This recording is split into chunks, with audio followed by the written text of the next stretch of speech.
ago. Dr. Indira Rampasad, Head of Department and Lecturer in Political Science and International Relations, Department of Political Science, UWI St. Augustine Campus. Mr. Anthony Hilton, Trade Policy Expert, Attorney at Law, and former Minister of Foreign Affairs and Foreign Trade. Dr. Delroy Beckford, International Trade and Competition Lawyer and Adjunct Lecturer, Faculty of Law, University of the West Indies, Mona. Deans of the Faculties of Social Science,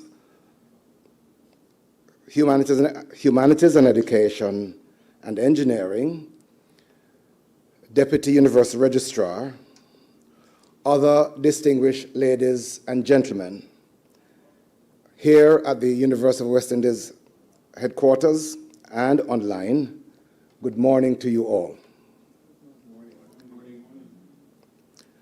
I welcome you on behalf of our Vice Chancellor and Justice Advocate Extraordinaire, Professor Sir Hilary Beckles, as we gather to reflect upon and examine an issue that is at the heart and hope of the strategy for regional development and integration.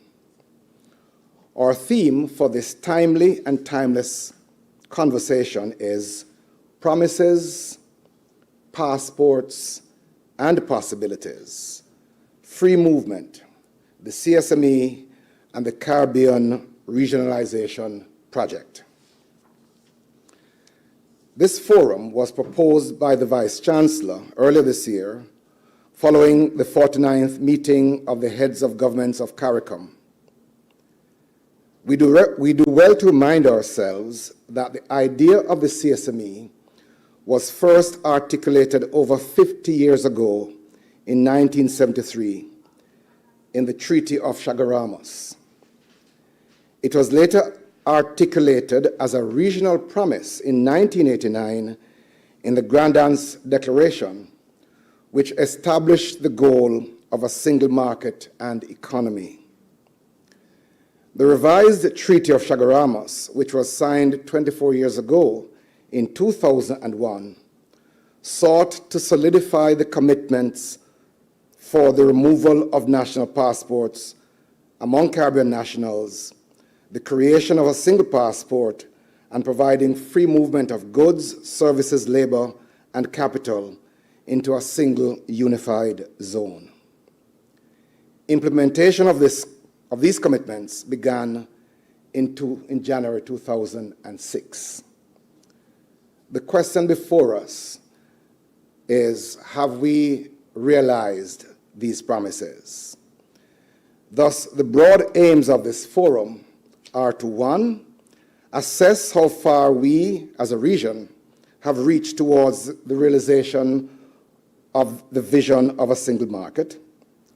Two, examine some of the factors which have contributed to the progress made as well as the progress not made.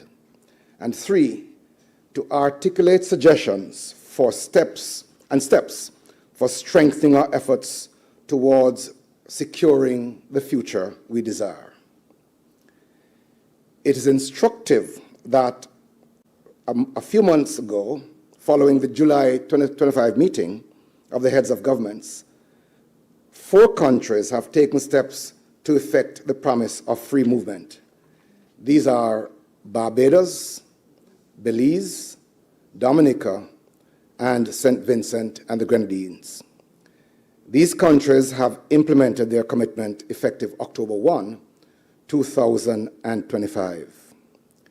It is therefore timely that among our main presenters today is the Prime Minister of one of those four countries,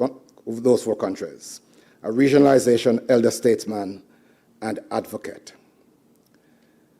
With that, I want to invite us to listen to the presentation to be made by our Vice Chancellor, Professor Sir Hilary Beckles.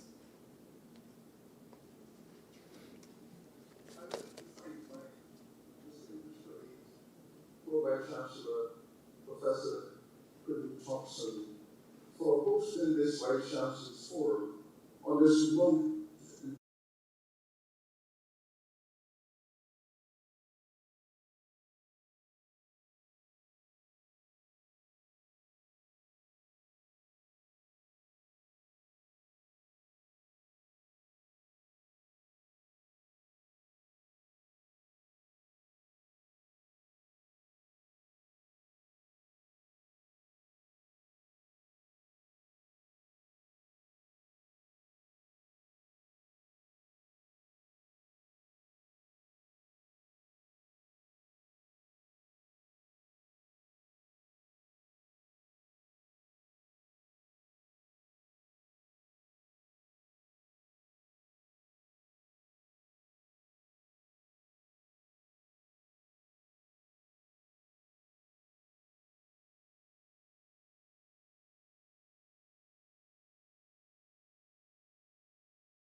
And for survival.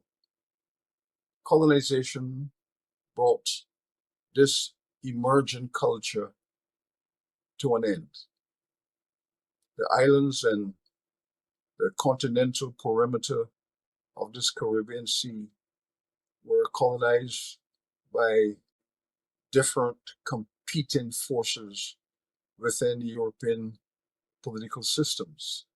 So the French and the Dutch, the English and the Spanish, Norwegians, the Denmark, they all went to war in order to control and maximize the extraction of wealth from this region.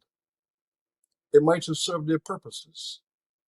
There were moments when, for example, in order to facilitate the movement of resources and labor and management from one imperial part of the region to another imperial part of the region, they created something called the Free Port Legislation, where a number of ports were classified as free ports, where all of the competing imperial nations could trade freely and openly in these specified ports to enable them all to continue to maximize their profits. And so we continue on our journey to integrate a community that has a common identity, a coherent and specific cultural matrix, understanding that economic integration is in the collective best interest, recognizing that the coherence of political leadership will enable the survival of citizens. These objectives, these ideals have been before us for many generations. We have made significant progress, let there be no doubt, but there are still internal contradictory forces and headwinds, many of them originating outside of this region, that continue to keep us divided, internally competitive, and without a common vision.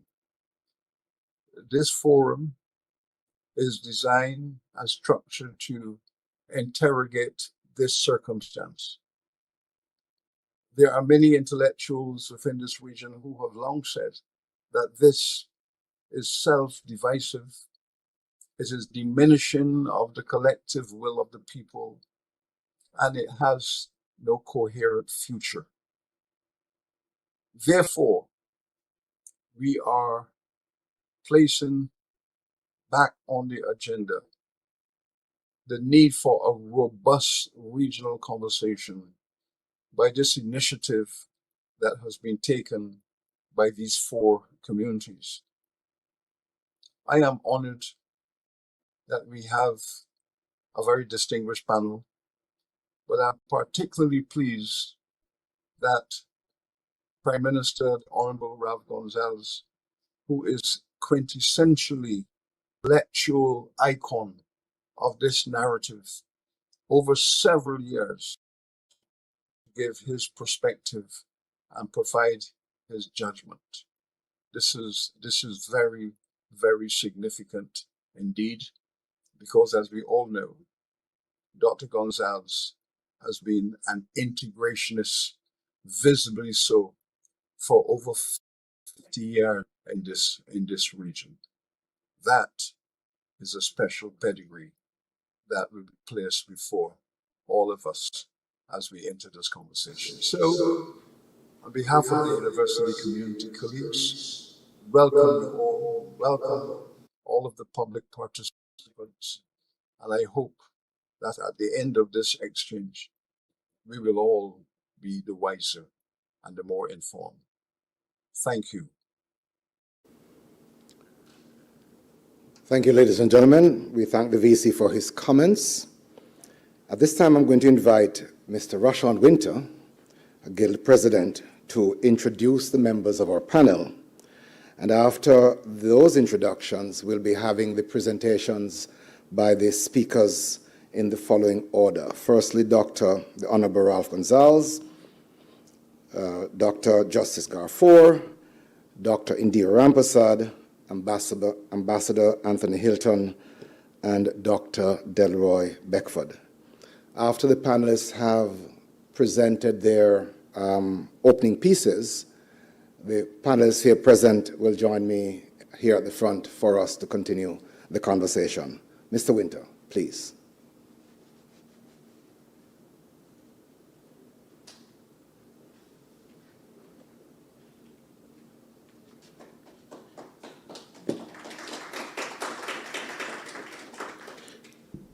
I thank you so kindly, PVC Thompson.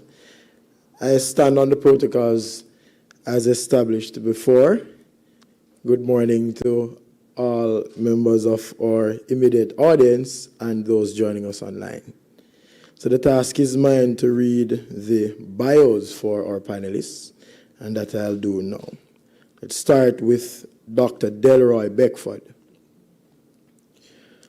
Dr. Delroy Beckford is managing partner at Samuel Beckford Attorneys at Law and a leading authority on international trade law, competition policy, and WTO jurisprudence.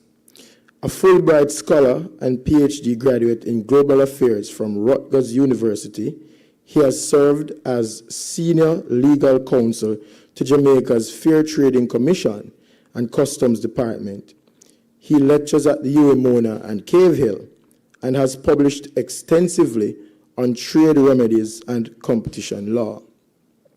Dr. Beckford represented Jamaica in landmark cases before the UK Privy Council and has advised CARICOM, SACU, and OECS on trade and competition issues.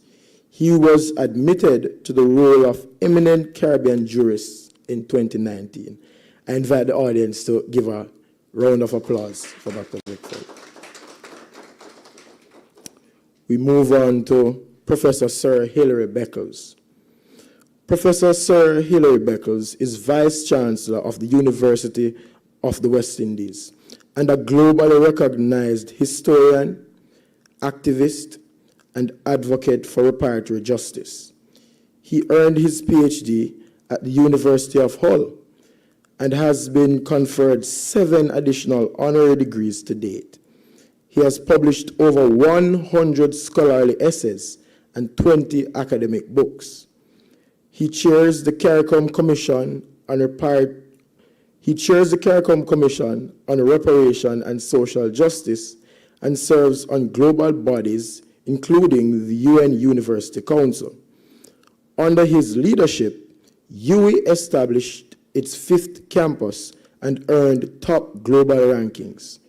Sir Hilary spearheaded a global reputation building strategy, founding 10 international centers and launching UWITV, a 24/7 public education channel.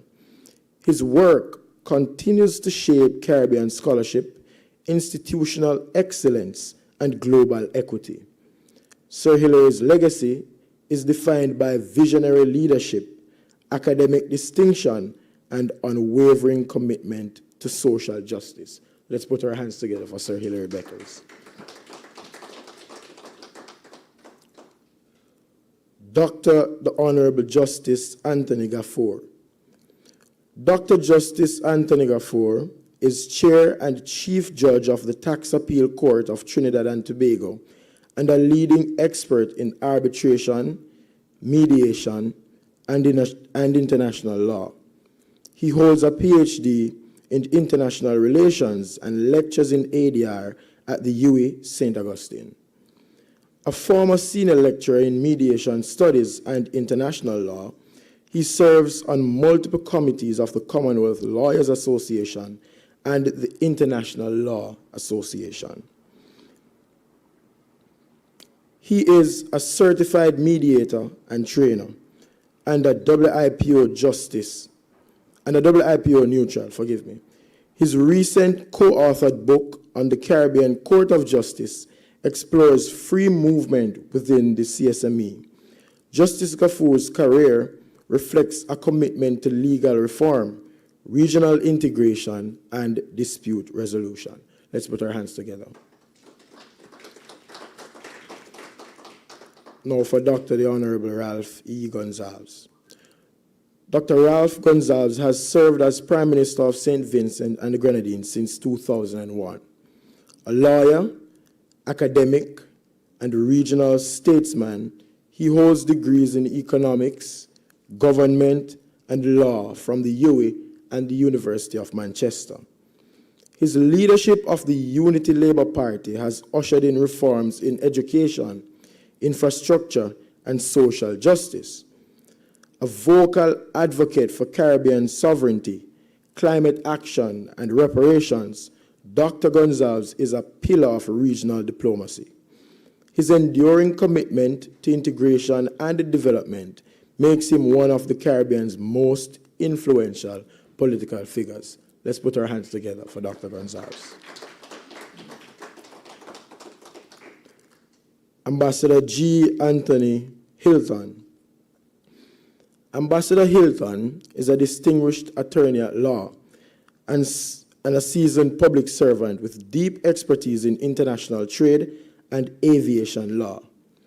Educated at Morgan State University, Georgetown University, and the University of London, he practiced law in the US before returning to Jamaica, where he was called to the bar in 1990.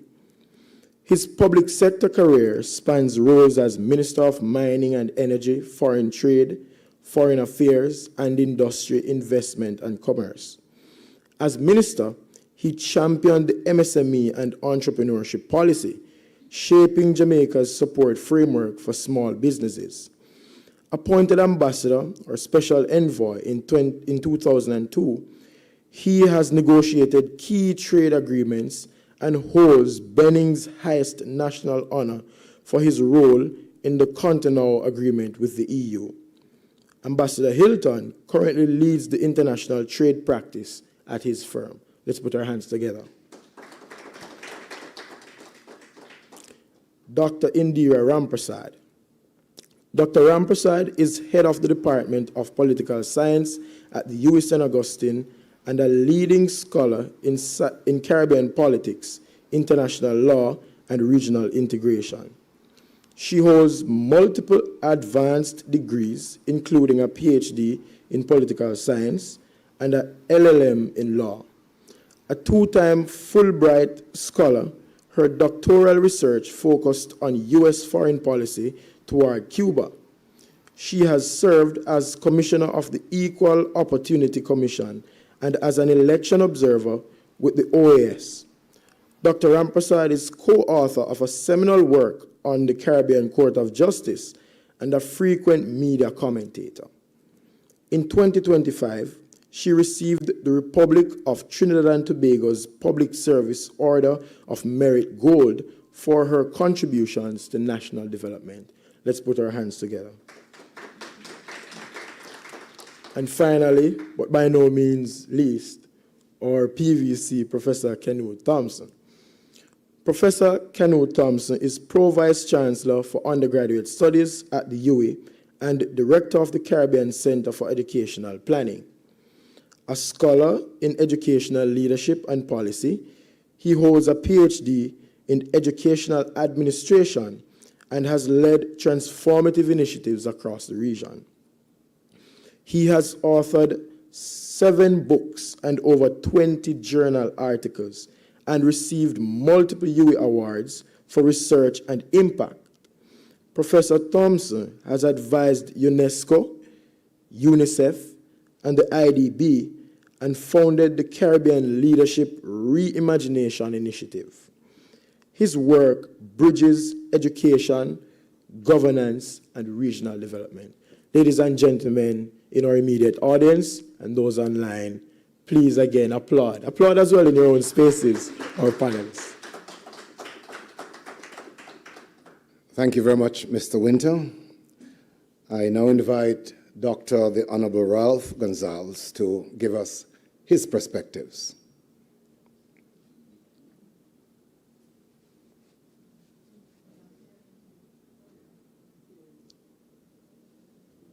Master Controller, we're not hearing the Prime Minister.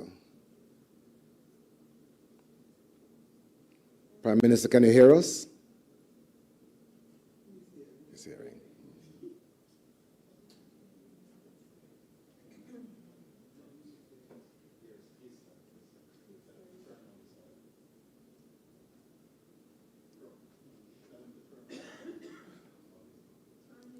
Your audio is off, Prime Minister. You want to check your audio? Your speaker's on. All right, we need to.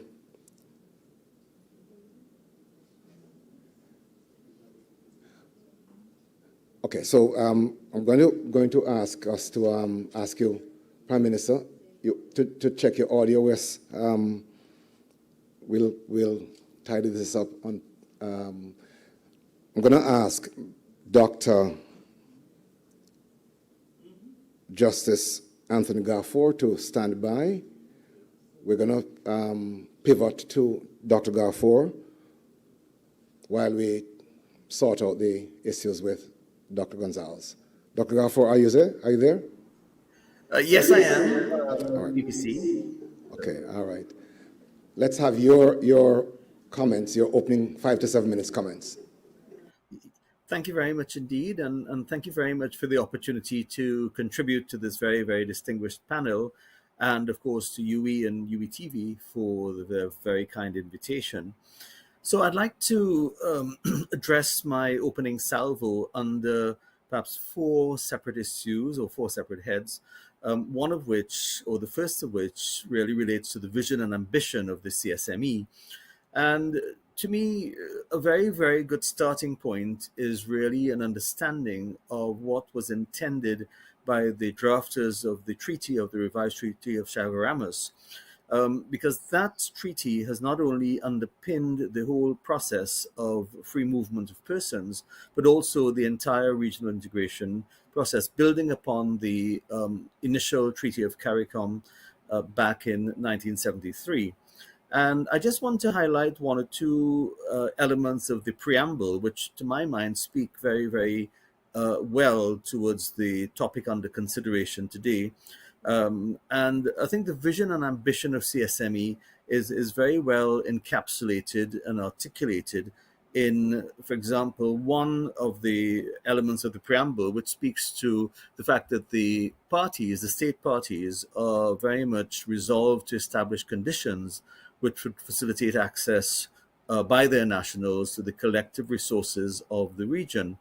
In fact, it's interesting because this element of the preamble is endorsed by the government of Trinidad and Tobago on the Ministry of Foreign and CARICOM Affairs website.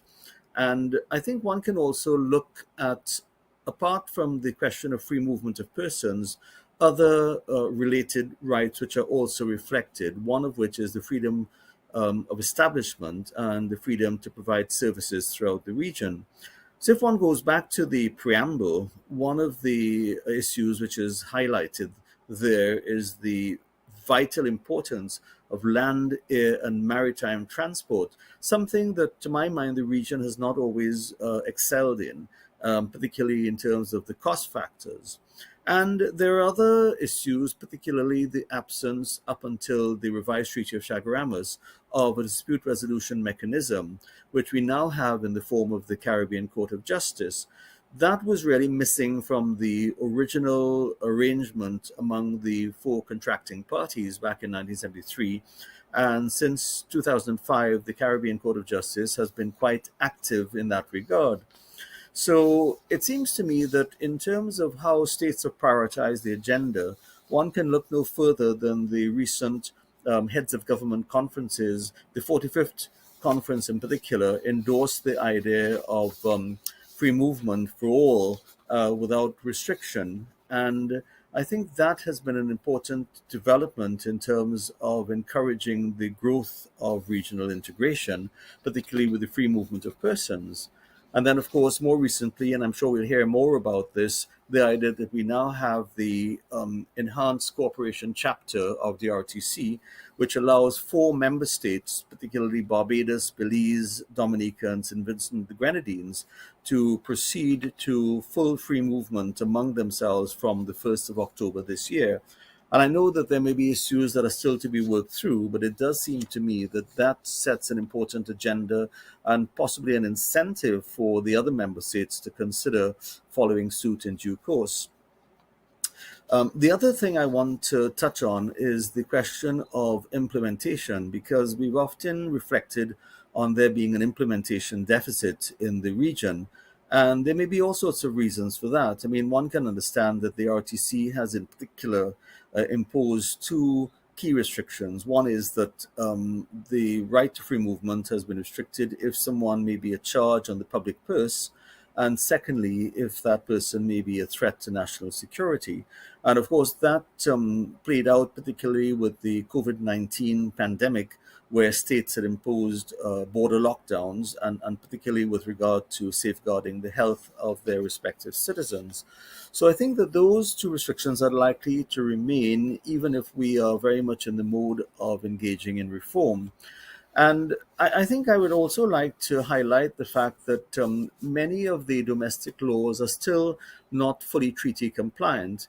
And that is something that does need to be looked at quite meaningfully.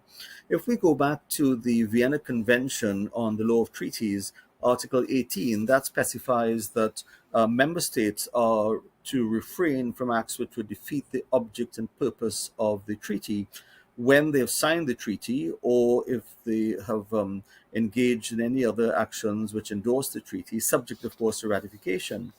Now, one of the traditions or legal traditions in the region is the question of what is referred to as dualism, which means that if a state enters into a treaty arrangement, normally it has to be implemented via the local parliament.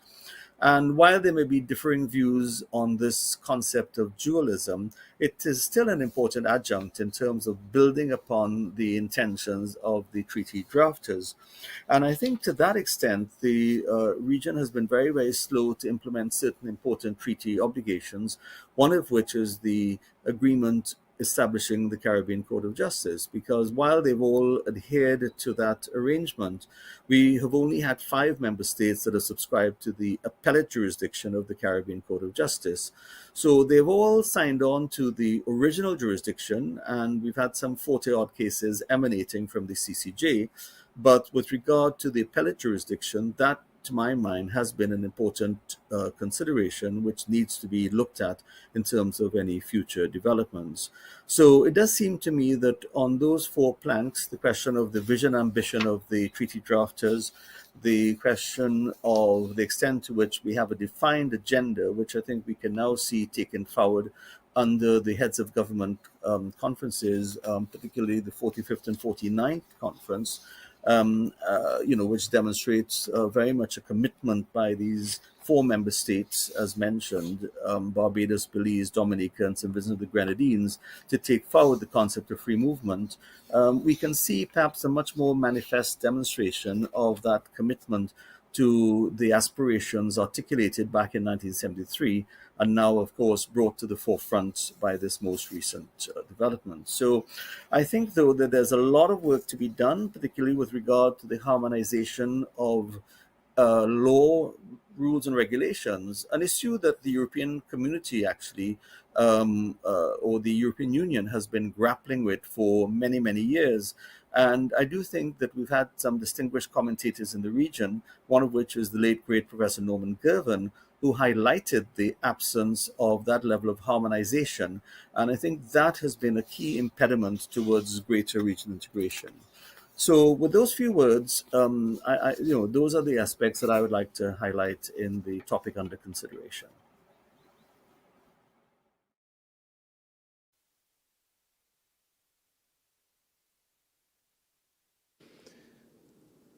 I think we should now be ready for Prime Minister Ralph Gonsalves. Not yet ready? Thank you. Are you hearing me now? Yeah, we're hearing you.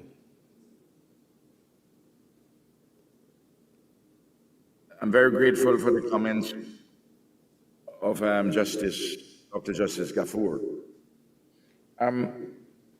The subject, as I've been asked to talk on, promises, passports, and possibilities, free movement, CSME, and the Caribbean Regionalisation Project.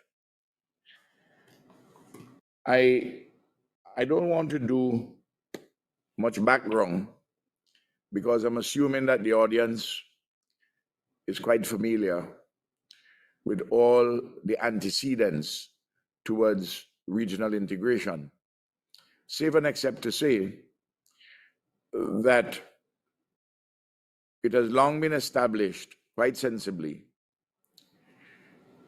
that the shared experiences of our people in the region must be made manifest in shared expressions institutionally if we are to have progress on a sustained basis for regional integration.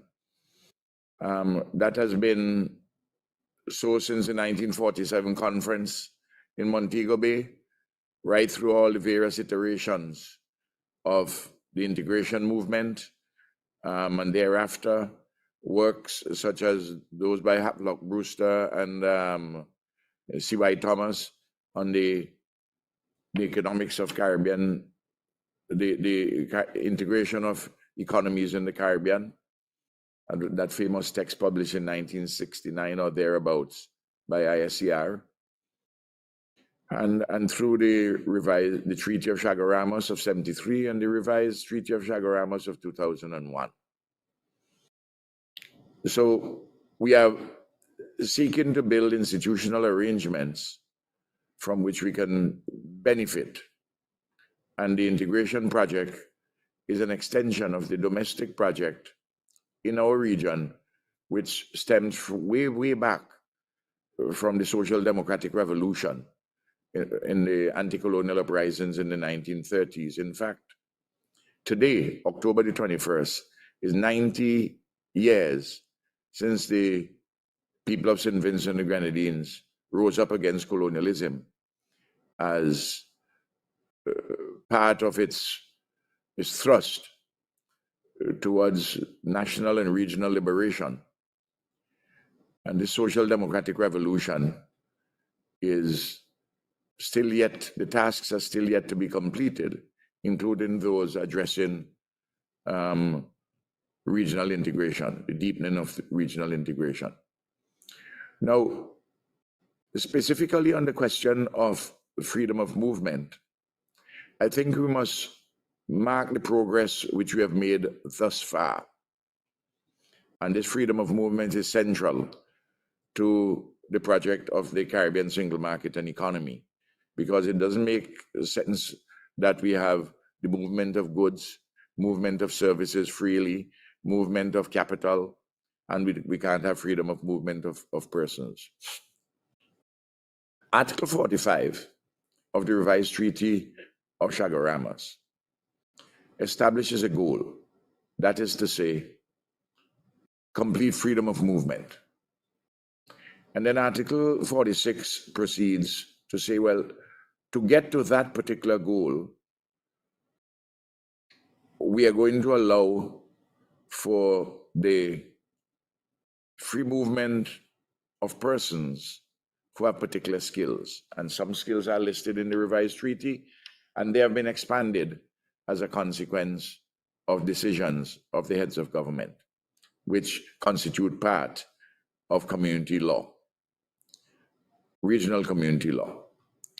And there's now quite an extensive list. It began with university graduates and media personnel, sports personnel, and the like. But this has been extended to teachers, all university graduates, people with associate degree, nurses, persons with Caribbean vocational qualifications in technical fields, carpentry, masonry, and the like. And of course, even extending to agricultural laborers and domestic workers. And of course, you have to have the procedure of obtaining a CARICOM Skills National Certificate. And in the discussion, we can talk about some administrative difficulties across countries and a certain unevenness of acceptability of the CARICOM Skills National Certificate. In addition, we have, of course, the right for every CARICOM person to travel to another one for 6 months, up to 6 months. Subject, of course, to the conditions mentioned before, those touching and concerning national security and the ability of the person financially to stay for the 6 months. And that has been well adumbrated and expanded and strengthened, in fact, through the decision of the Shanique Myrie case, which I know at the CCJ, which I know that my brother, Ambassador Hilton, I think he is very much involved as advocate for Shanique Myrie. And then recently, of course, under the enhanced cooperation development and chapter, it has been acknowledged that countries utilizing what the Europeans call a variable geometry of integration, that those who wish to move faster can move faster. And now we have 4 countries, Barbados, Belize and Dominica, and St. Vincent and the Grenadines. From October the 1st, we have had complete free movement. Indeed, prior to that particular free movement in CARICOM, the OECS countries had established this between the 6 independent countries of the OECS, Antigua and Barbuda, Dominica, Grenada, St. Kitts and Nevis, St. Lucia, and St. Vincent and the Grenadines. And you don't need a passport actually to travel within these 6 OECS countries. You need just a picture identification. And so that the 4 countries within the context of CARICOM really now doing what the OECS countries had been doing for quite some time. Now, we have gone to Parliament in St. Vincent and the Grenadines to put the legislative frame in place for that free movement between the four countries. But even if we hadn't done so, we are prepared to do so administratively. And I think the other countries are doing it administratively. I don't believe they've gone yet to their respective parliaments. But the administrative processes would have been founded upon the proposition that once the heads of government had agreed and signed on and signed the requisite protocols, that became part of community law and took precedence in relation to those respects over national or domestic law. And I think that is one of the propositions established in the Shanique Myrick case, because community law is not only the treaty, not only the laws passed by the respective parliaments in relation to decisions taken at the heads of government, but also the interpretations handed down by the only authoritative supranational or the major supranational institution, authoritative one, outside the heads of government, and that is the CCJ in its original jurisdiction. And that's a very important institution in the architecture of Caribbean integration, the CSME. Now, it doesn't make any sense people travel freely if you don't have contingent rights. And this is another issue at stake. In the case of St. Vincent and the Grenadines, our participation in these discussions has been very simple. Whatever is the most optimal you agree on, we will agree on it. Because as far as I'm concerned, you move, you enjoy all the rights that Vincentians have in relation to education, health, schooling, and so on and so forth. I don't want to get into the weeds with that. Some other countries are more concerned about that and feel that they would be overwhelmed. I don't think that is the case.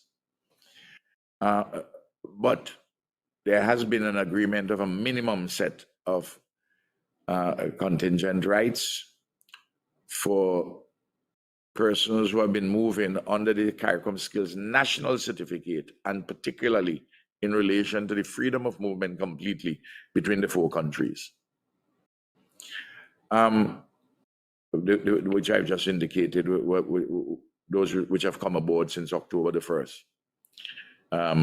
That is Barbados, Belize, Dominica, and St. Vincent and the Grenadines. And these contingent rights, at a minimum, involve, for these countries, public health, primary health care, the primary and secondary education. These are critical ones. Of course, in St. Vincent and the Grenadines, we allow secondary health care at the hospital, tertiary health care, whatever. We are not discriminating in that. We have gone beyond the minimum in respect of the contingent rights and the movement of spouses and the children. Because if you don't have the requisite bundle of contingent rights, you're going to have limitations in the freedom of movement.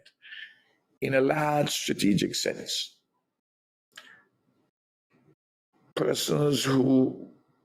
countries which are trying to limit the extent of the freedom of movement, either by not signing on to what we did on October the 1st, or putting a break on the full menu of contingent rights. I think that they're making a mistake because they're not understanding that all of us, we have a problem with particular levels of skills and even ordinary labor, because we have a difficulty in the demographics in our respective countries. The fertility rate of women, statistically, to have the replacement rate, should be 2.1 children on an average per woman in the Caribbean, but it's now hovering about 1.5, 1.6. And the populations are really stagnating, and they're getting older because there's not a sufficiently young replenishment. And this is a huge strategic question where we are going to see made manifest in another decade or two, just like the problem is happening in Japan and in South Korea, which there's extreme cases currently. So we need to have, in a sense, the population in the whole of the Caribbean, and the only country in CARICOM which is not experiencing this difficulty, this developmental challenge of not having enough children, is Haiti, where the fertility rate is in excess of the 2.1. And of course, we know that Africa is leading in that regard, and that's a very promising thing for African development. I know some persons were still wedded to the notion that you have to do the birth control.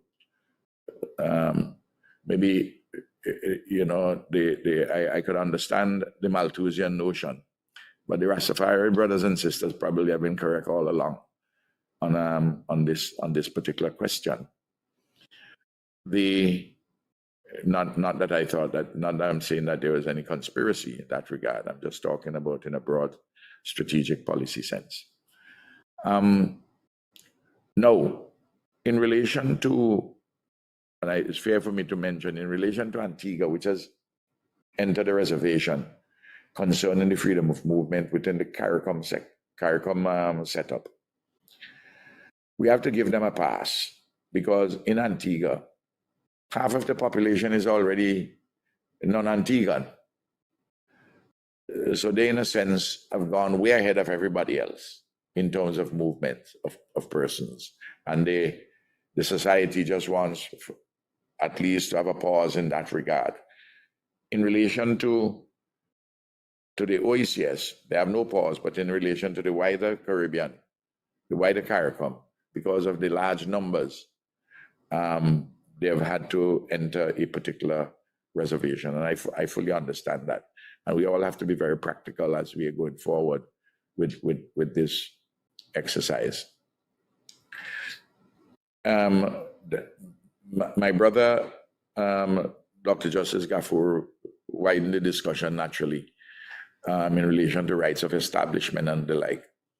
Those are in place, and they're working pretty well, I would think, to establish any particular business.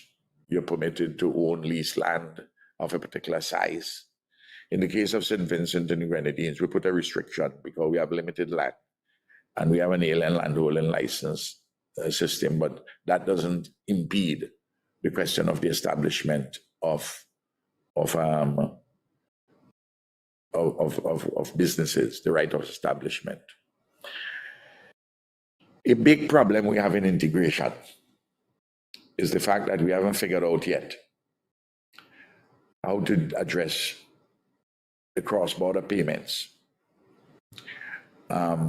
because of the number of different currencies.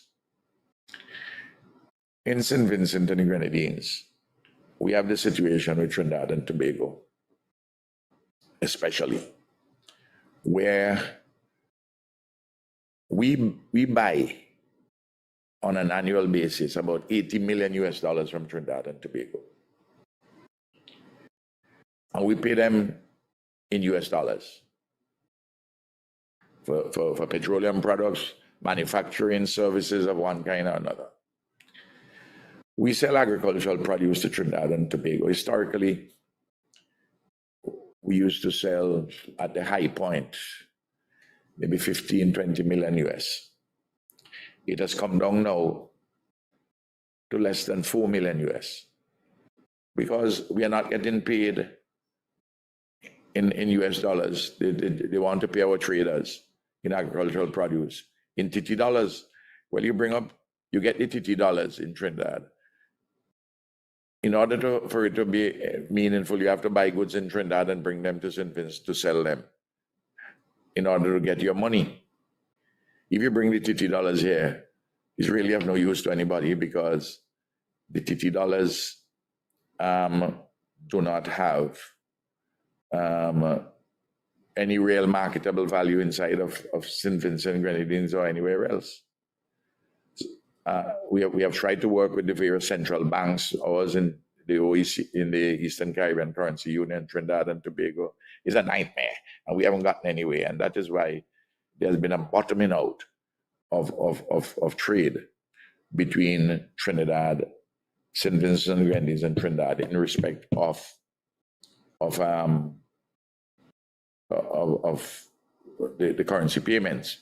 With Barbados, it's easier because they put aside the sufficiency of foreign exchange to deal with this matter. I've never been able to understand that in Trinidad and Tobago, you can get foreign exchange to buy camembert cheese. You can get it to buy luxury items. You can even pay cartel, reportedly, $900,000 US to come to Trinidad to perform as a deposit. But you can't pay me in US dollars for my yams, dasheen, tanyas, sweet potatoes. It's absolutely ridiculous. There are some other issues where we are unequally yoked. The price of energy, for instance, in Trinidad and Tobago is much cheaper than anywhere else, probably save and except Guyana now. And energy is vital in the production processes, so that you basically undermining the trade, the free trade, which is supposed to take place, because we just can't compete with Trinidad in terms of manufactured commodities. Now, inside of the treaty, the revised treaty of Chaguaramas, there are Chapter 7 provisions for special and differential treatment, really for disadvantaged countries, regions, economic sectors. And one important institution there is the CARICOM Development Fund. But the CARICOM Development Fund was originally subscribed with $120 million or $140 million. You can't get anywhere because there's a big standoff with some of the countries, including Trinidad and Tobago, but not only Trinidad and Tobago, not wanting to pay up.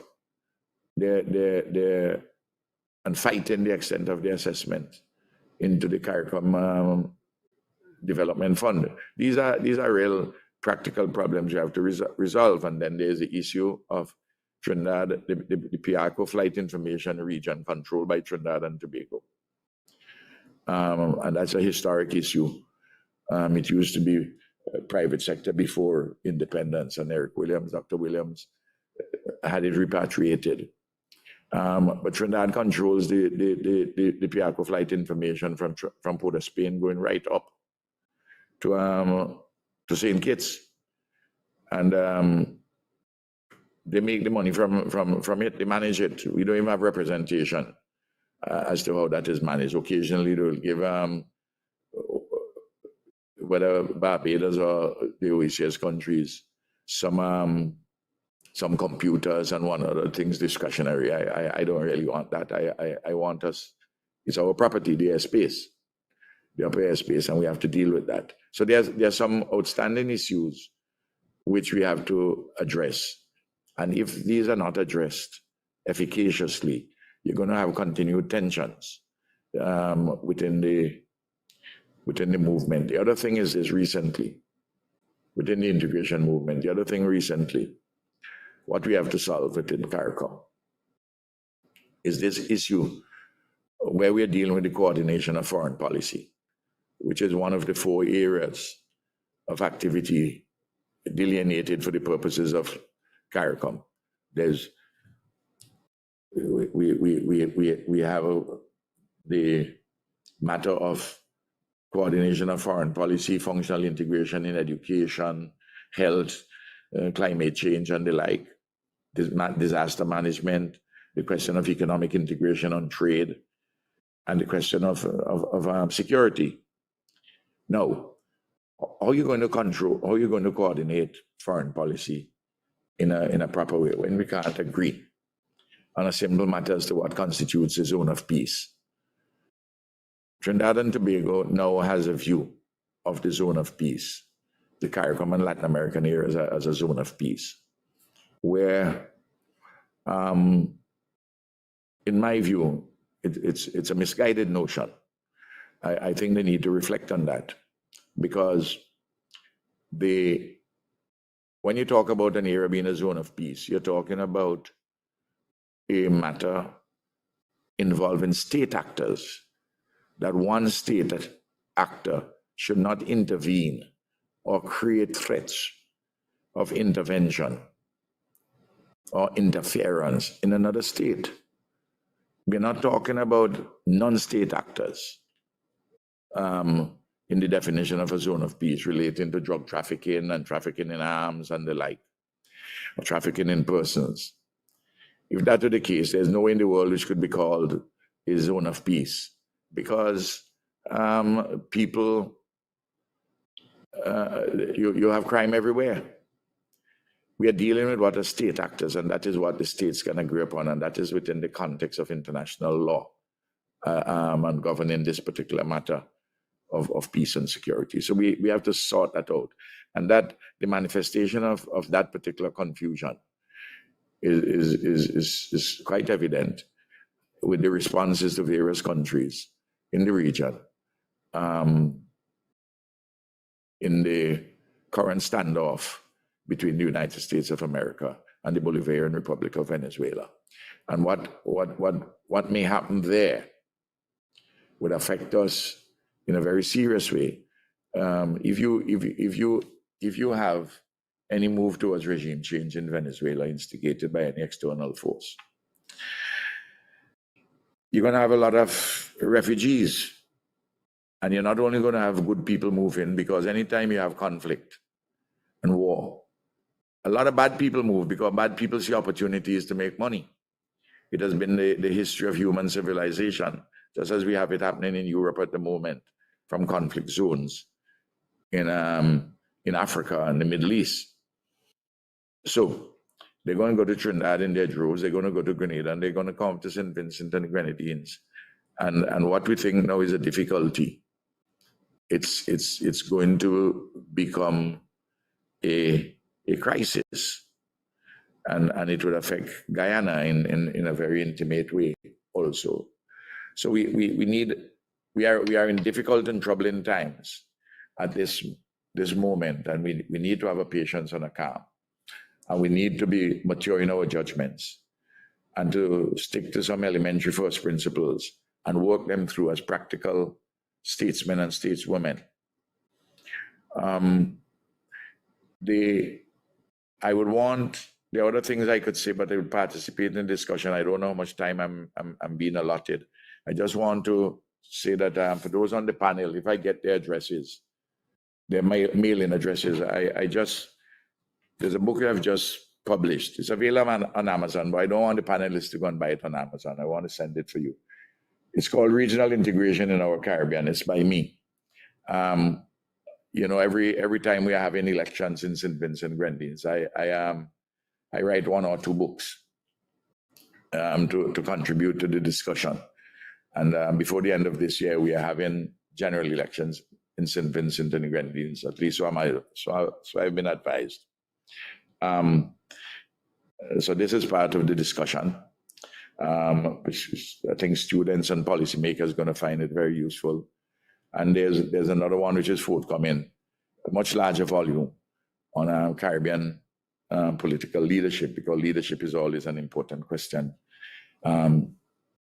in elections, apart from whatever other material manifestos and the like which we put out. I think that's my introductory statement. As we say on the block, Hillary, water more than flour. Thank you. Thank you very much. Thank you very much, Dr. Ralph Gonzalez. Thank you. I recognize you have taken us quite a distance, and I know your time is constrained for the discussion. But I want to signal that I want to ask you a question about Haiti when we come to the discussions. If you could bear that in mind, please, and stay with us if you can. We now invite Dr. Indira Rampasad to make her opening remarks. I'm sure she won't be as generous as Dr. Ralph. Dr. Rampasad, over to you. Thank you so much, Professor Canute, and good morning, colleagues. Somewhere along the line, I think we had it right, In 2007, the Caribbean hosted the International Cricket World Cup and instituted a single entry visa in order to facilitate easy movement between the host islands. During the 27th meeting at the Conference of Heads of Government in July 2006, leaders had reached an agreement to ensure hassle-free movement for visitors to the Cricket World Cup, as well as intelligence sharing for security during the event. Individuals were able to travel among the 9 host countries and Dominica between 1st of February 2007 and the 15th of May 2007. And during that time, the 10 countries became a single domestic space, and the entry and departure form was standardized for all countries. Once in the single domestic space, individuals were not required to have their documents processed to clear customs and immigration, and did not need to have their passport stamped, though they still needed their passports to travel. At their first port of entry, they were provided with a blue CARICOM wristband that identified them for hassle-free movement throughout the single domestic space. When this space ended on the 15th of May 2007, nearly 45,000 single entry visas had been issued. This experience is perceived as a successful example of how cross-country coordination for facilitating the movement of travelers is possible. Now, I have gathered some data in order to do this because I'm a social scientist. And I believe that if we have to assess the successes and challenges of free movement in the region, we see that World Cup cricket match in 2007, precipitating free movement and being a success story for a few months. But I was able to gather information for a longer period than that. Just wanted to take you through the various schemes we have had: the West Indies Federation 58 to 62, Caribbean Free Trade Association CARIFTA 1968 to 77, the Caribbean Communities 1973 to current, the Caribbean Single Market and Economy since 2001 CSME, and the OECS states, that should be 1981. But here we have some data, and now this is a challenge. This is one of the major challenges us academics are having in getting data. Because I had my assistant try, and we can only get from the CSME office, we can only get up to 2017, from the CARICOM office, we can only get up to 2017. And so I have the free mobility outflows per country in 2017, and the free mobility inflows per country 2017, to give you an example of who's moving where and how they're moving. Okay, so we see Trinidad and Tobago, I think, having the highest outflows in 2017, and a significant outflow in inflow in 2017 as well, with Barbados having very high inflow in 2017, 147,072, and its outflow was just 36,577. So that gives you the total of how many outflows we have: 453,370, and how many inflows we had for 2017, because the data we have was only speaking up to 2017 from the CARICOM office, and they told me they didn't have anything later than that. This is a challenge. So then we decided we are going to pursue the various countries, some of the major countries, to see how the movement has been. And we got to the foreign offices of Barbados, Guyana, Jamaica, Trinidad, and Tobago. We were able now to put together the information, the data from 2013 to 2017, and then we added what we got from the country 2018 to 2024. Now, the data itself is not exactly consistent. Okay, so this might be something that we would want to look at in terms of a flaw in the methodology. But this is what we have to work with. And it is extremely challenging for social scientists when we can't get data to do research in our own region. So here we have the number of skill certificate issued by country, and we can see that Trinidad and Tobago leads, closely followed by Barbados and Jamaica, and then Guyana. I think there's going to be an increase now because of the number of persons going to Guyana, particularly in Prasad? Yes? Yes, your slides are not transiting. So if you could check on that for us. We're trying to do it from this end, but apparently we can't. So we're still seeing your slide on complaints. Oh, it wasn't moving. You know it's moving. And if you could go in presentation mode, please. Right. Well, I am in presentation mode. Are you seeing now? We're still seeing the same slide on complaints. Oh. Oh. So going to slide presentation. Let me go back to slide presentation. Yeah. Sorry.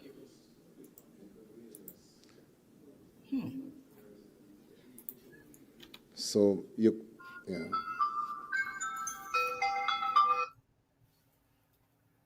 Let's see. Right. So, okay, I'm going to try again.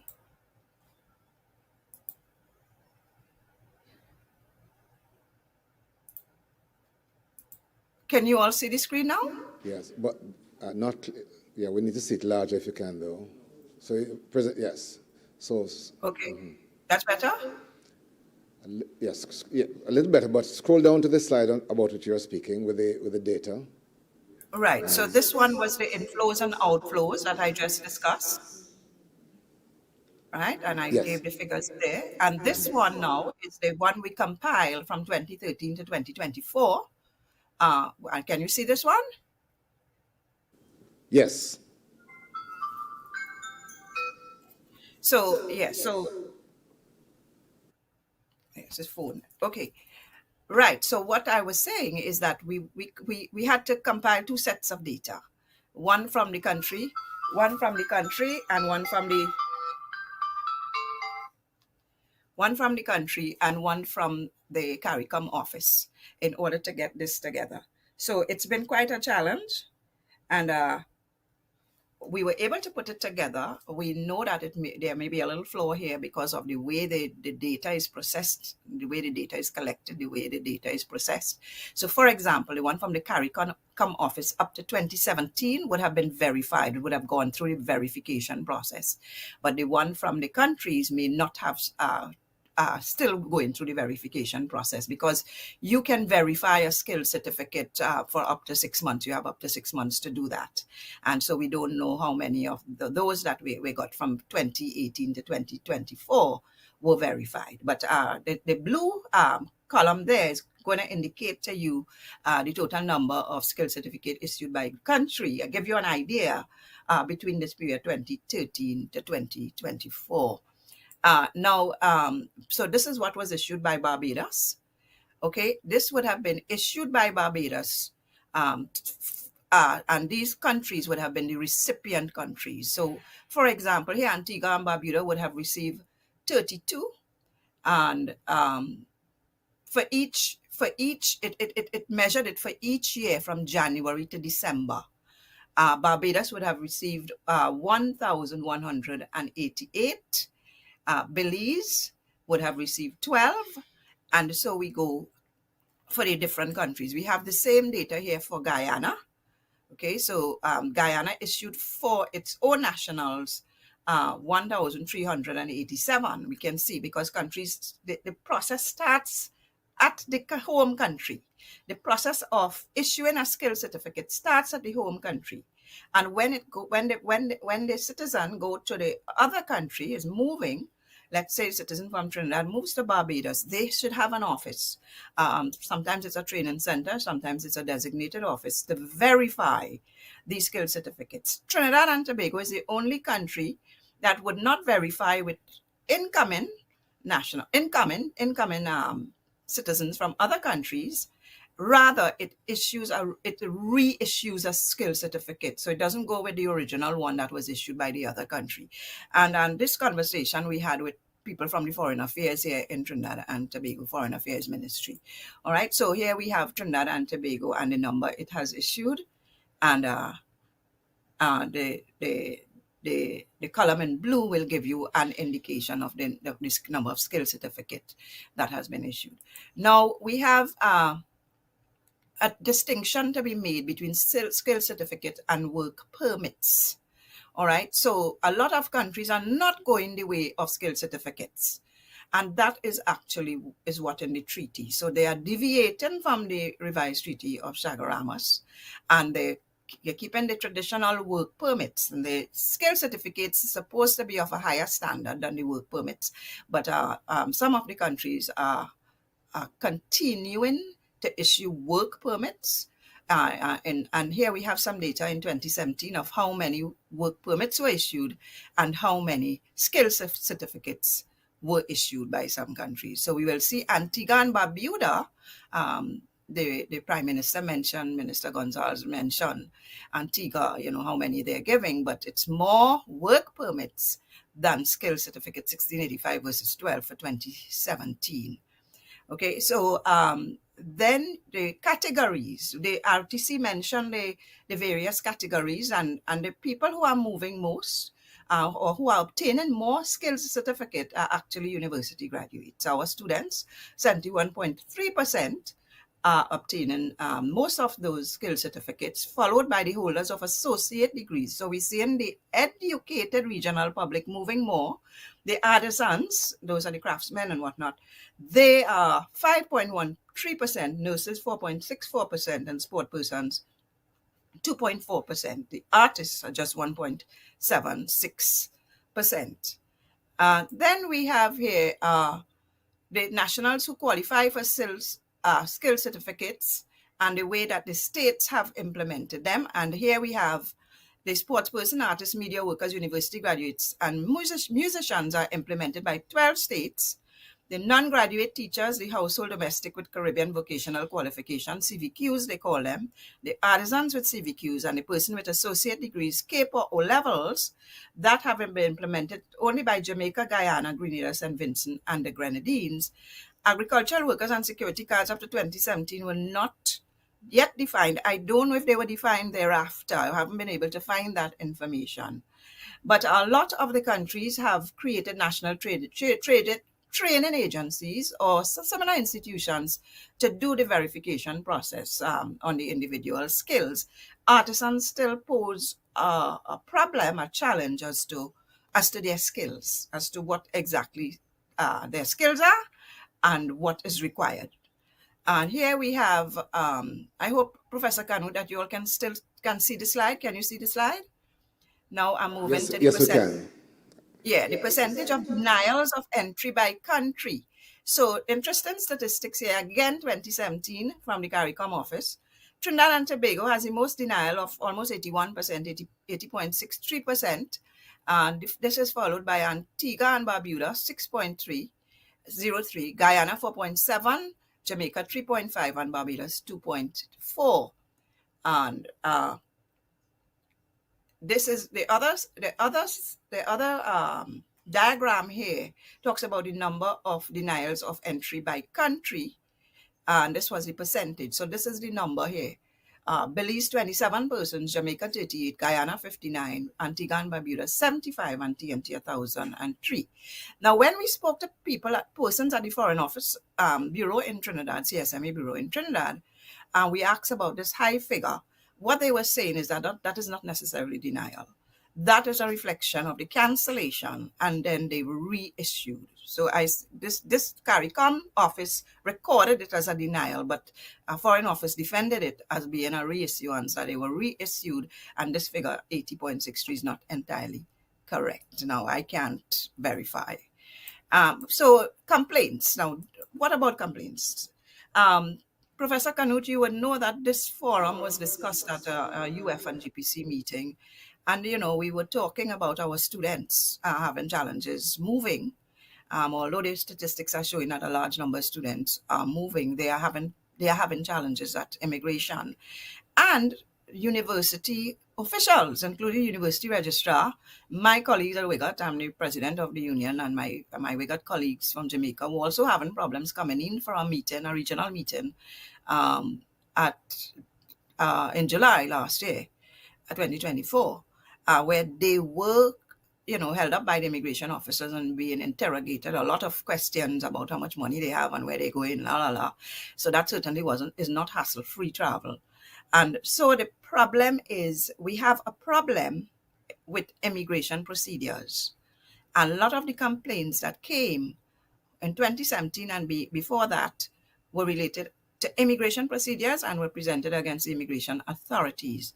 Now, Shanique Myrie and the state of Barbados, that case, it's been mentioned both by Minister and Prime Minister and Justice Gafoor, is that that case actually awoke some states that they couldn't continue to do this.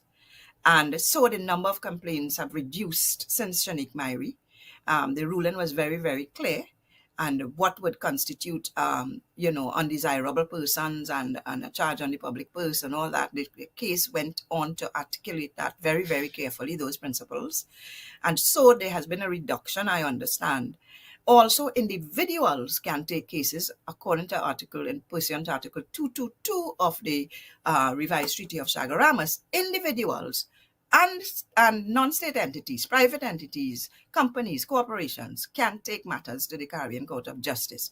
So the Caribbean Court of Justice, in some respects, has been a saving grace. Prime Minister Ralph Gonsalves has indicated this, but Prime Minister St. Vincent and the Grenadines has not yet subscribed to the appellate jurisdiction.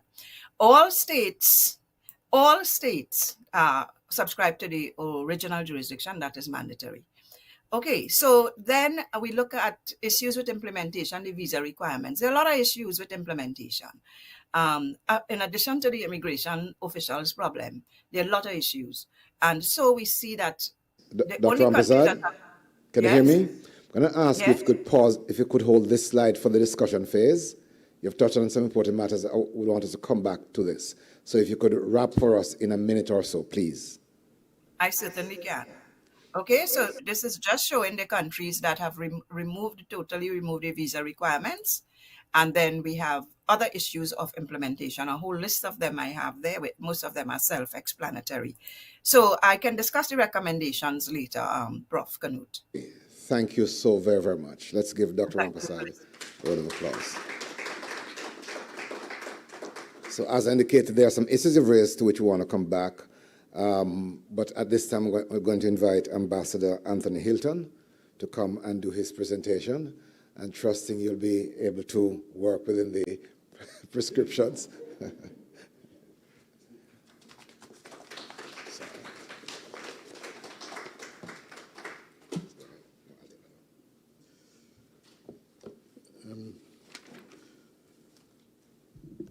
Thank you very much, Pro Vice Chancellor, Vice Chancellor, Prime Minister, my colleague and friend, Dr. Delroy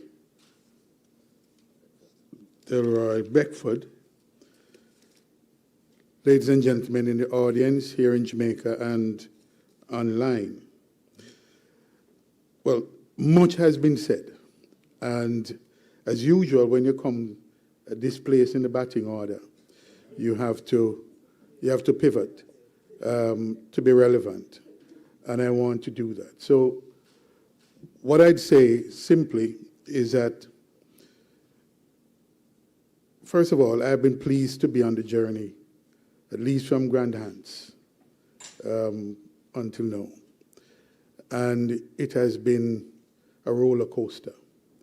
Moments of frustration, moments of light, a spark of light, and exhilaration even.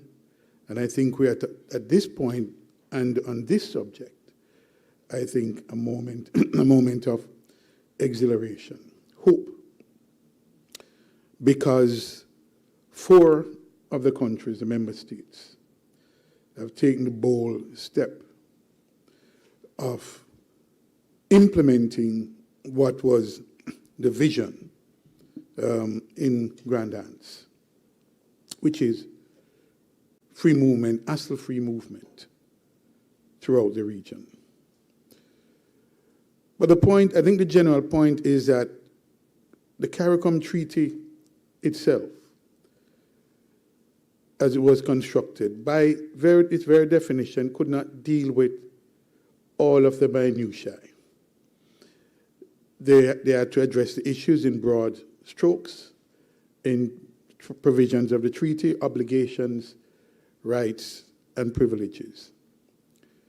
That was left to an implementation process.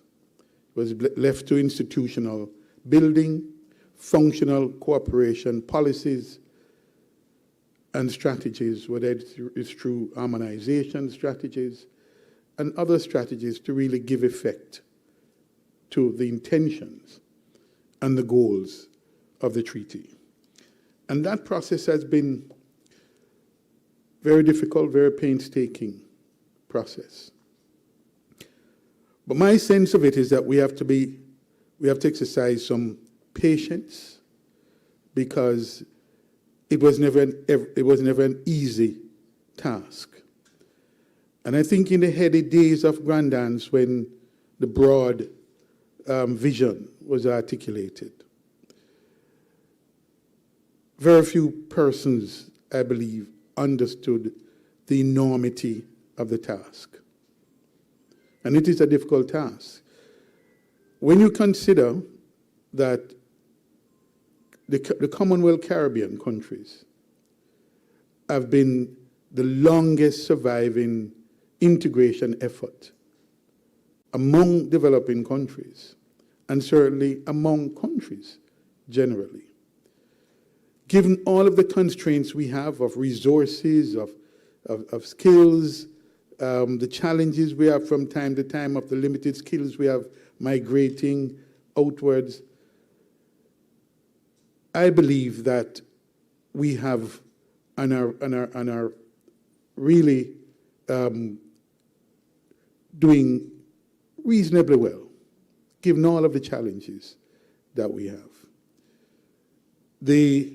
I want to just focus in my remaining minutes on, if I'm to make a contribution on the matter of free movement, and without going into the Shanique Myrie matter in any great details, what was clear to me when we brought the case was that we had to seek the assistance of the courts in this implementation process. And so, having been familiar with Article 222, and to say that I was one of those who was insistent on the private right to bring cases to the court. Because although it's a state-to-state treaty, an intergovernmental treaty, the benefits of the exercise were for individuals, real and corporate. And therefore, it was very important that we agreed Article 222 to allow for those individuals impacted by the actions or inactions of government to be able to bring a private right of action. And that point was made by the speaker before me, and I think I am somewhat disappointed that more people have not focused on that. So even as we talk about the problems government faces in implementing the treaty obligation, all of us individually and collectively have to think about what we have done, particularly in the corporate world, where there are more resources available. But more can be done by a corporation to bring these matters to the CCJ.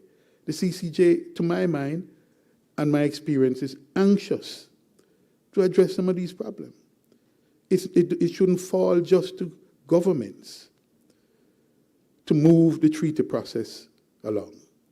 So that when the Shanique Mary matter came to me, it was very clear to me that we had to do something. This hassle-free travel is very important. As was said, I'm glad to hear that those who are looking at the data are concluding that that matter is helping with this free movement situation. But far more needs to be done. You can't have our professors, our scholars, our professionals moving in the region and still being harassed.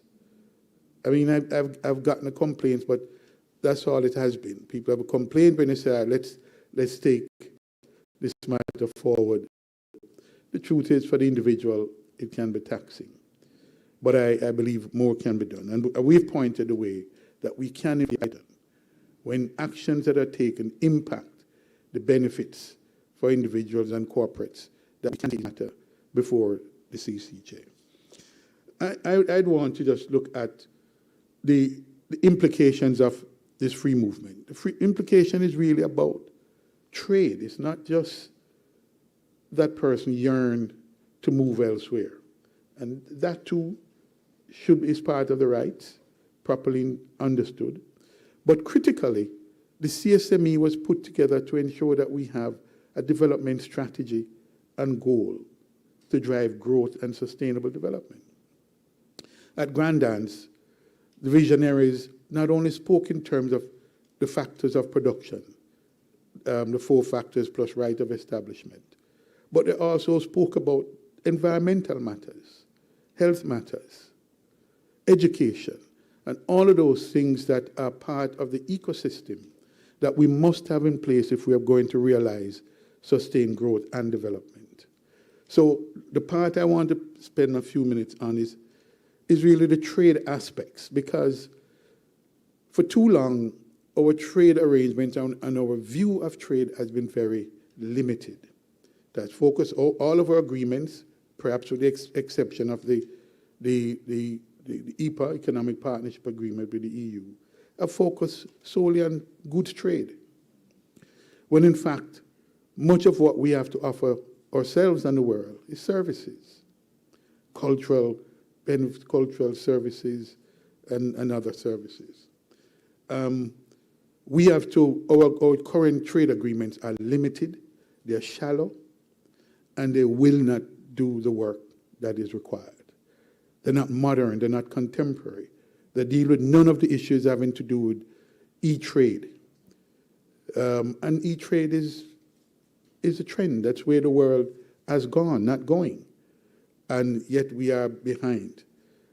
We have to upgrade, modernize our trade agreements, and we have to do them as a matter of urgency. Travel, the right to travel is critical to the services trade. It's critical to the skills trade, the skill shortages. Dr. Gonzalez talked about it. These are critical issues. He went so far as to look at the aging population that we all face. These are real and existential threats, and we have to take very seriously. But perhaps the most critical issue is, I believe, is data. The speaker before me focused, and I'm glad she focused mainly on data. Data is a critical issue, and the region have to look at this whole data. So far, we've gone about putting in place limited data legislation. The fact is, we have to look at the region as a data space. And we have to look at how others have gone about trying to put in place. Europe has done that, so it's not an academic desert. We have instances, we have precedents to look at how we can put in place a proper arrangement for data collection, data storage, data usage, data access. Because without data, we are flying blind. And part of the difficulty we've had is this absence of data. domestic, in our individual member states and regionally, so that we're not able to measure in any real way some of the distances that we have traveled, or more importantly, the barriers that we face and how we remove those barriers. Because that's principally what the exercise is about, removing barriers. Because as Dr. Gulta has pointed out, the colonialists reconstructed these barriers for their own purposes. And we have to simply find the ways and means and the political will in instances. And again, I come back to the point, not just government. We know individuals, corporate and real, have an opportunity to participate and to force these things by bringing the courts into the equation. We don't simply have to wait until the governments, ministers and other governments meet at quoted or other regional bodies to slowly evolve the process. So the trade is very critical, and the movement of free movement is critical to that process of trade, particularly services trade, where we have not done as well as we have. And perhaps they're not unrelated, because if we understood that people want to move not just to go and live someplace and to benefit from or to extract from others, but to make contributions to the total GDP and to the growth of the region, I think attitudes will change. But what people tend to focus on are the problems of migration and challenges there are. And yes, we have a free movement. We are opening up the process, but we're not doing it without hinges on the door. It's not just an open door process. The regulations, appropriate regulations, sensible regulations are vital. And yes, it's not just an academic exercise. It's not just an idealism. It has to be a practical exercise as well. And so for free movement, as was said, the OECS has done it. The Cricket World Cup has shown us the way. So we can do it. And it has been done. But the will is not there because we have not solved some of the cultural and other issues. Issues of perceptions that I believe have to be addressed so that persons understand that this aspect of the single market and economy is critical to its growth, its sustainability, and the realization of the goals of the CSME. I think I'll stop there and wait till the other segment, because I think I'm giving back some time that has been taken by others. Thank you.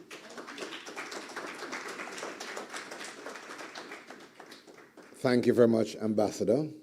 I'm going to invite now Dr. Beckford to come and make his contribution, after which we'll have a discussion around some of the issues that have been raised. Dr. Beckford.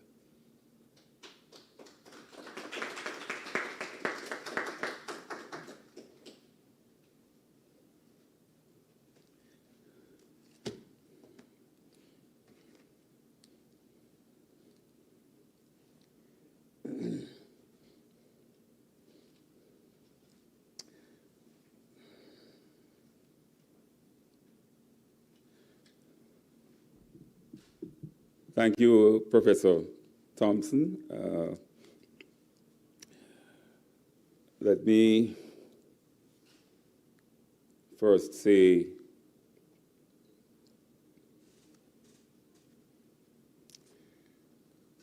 welcome to this conversation, and I will start by recognizing our distinguished guests, distinguished panelists, distinguished ladies and gentlemen, and all. I'm also in this invidious position because I am the last speaker. And so, to the extent that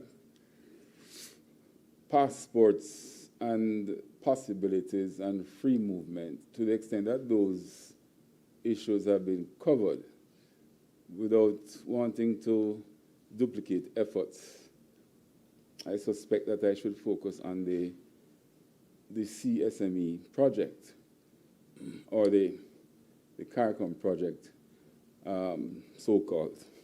So, for me, a convenient starting point would be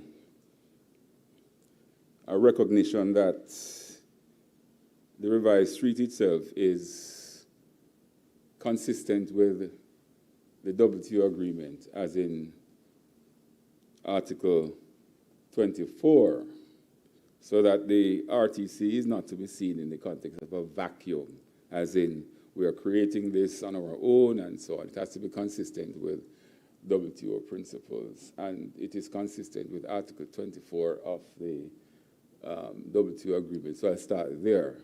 And with respect to that, there is the internal liberalization requirement for Article 24, which is duties and other restrictive regulations of commerce must be eliminated with respect to substantially all trade, right?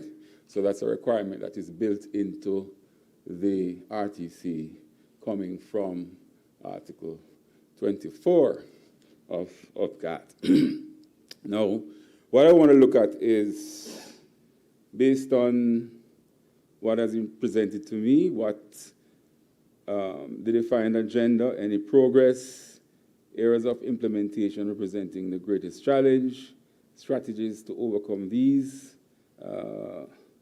and a very important question, whether similar arrangements, as in arrangements involving customs unions or free trade areas, whether those arrangements have demonstrated any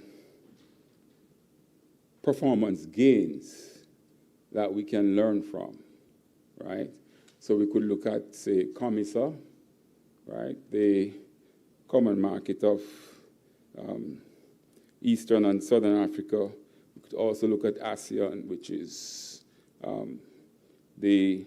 relating to the Northeast Asian nations, to determine whether any lessons can be learned from that. Also, the European Union, which is a kind of customs union, if you will.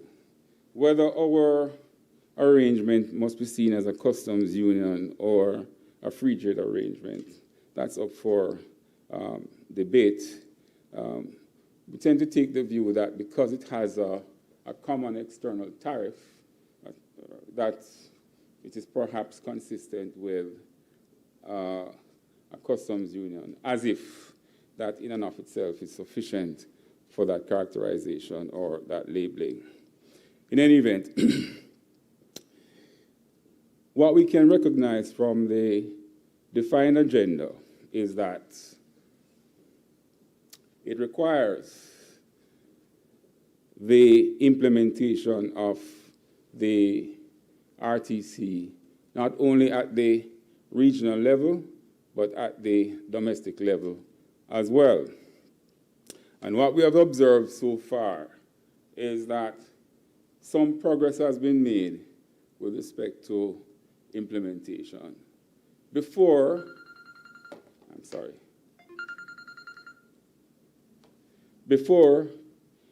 reference was made to the dualist tradition in international law, whereby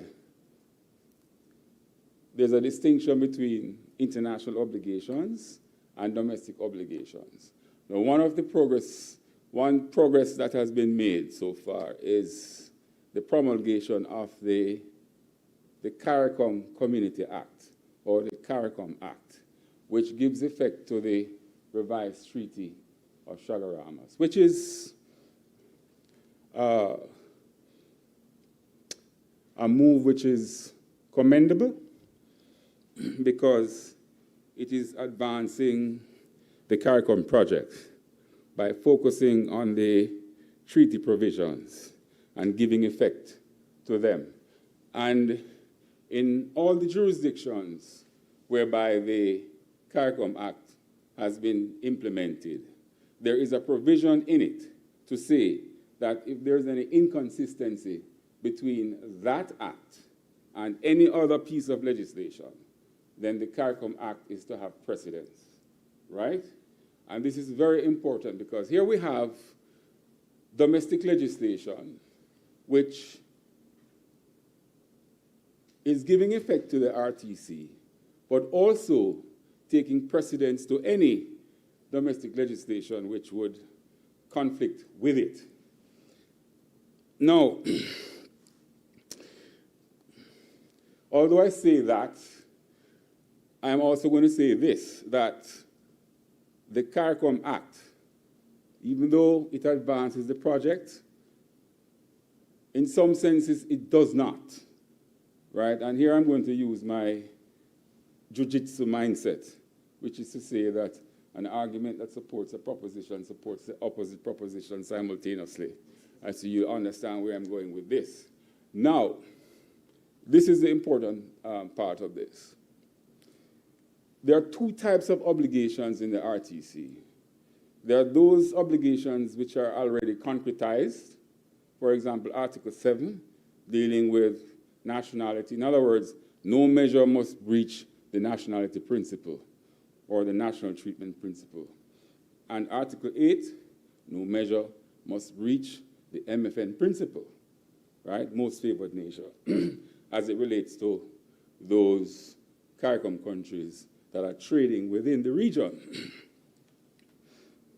But there are some other obligations, which are obligations for further obligations to be carried out. For example, you shall implement laws relating to competition law and policy. So that is telling you something that you must do.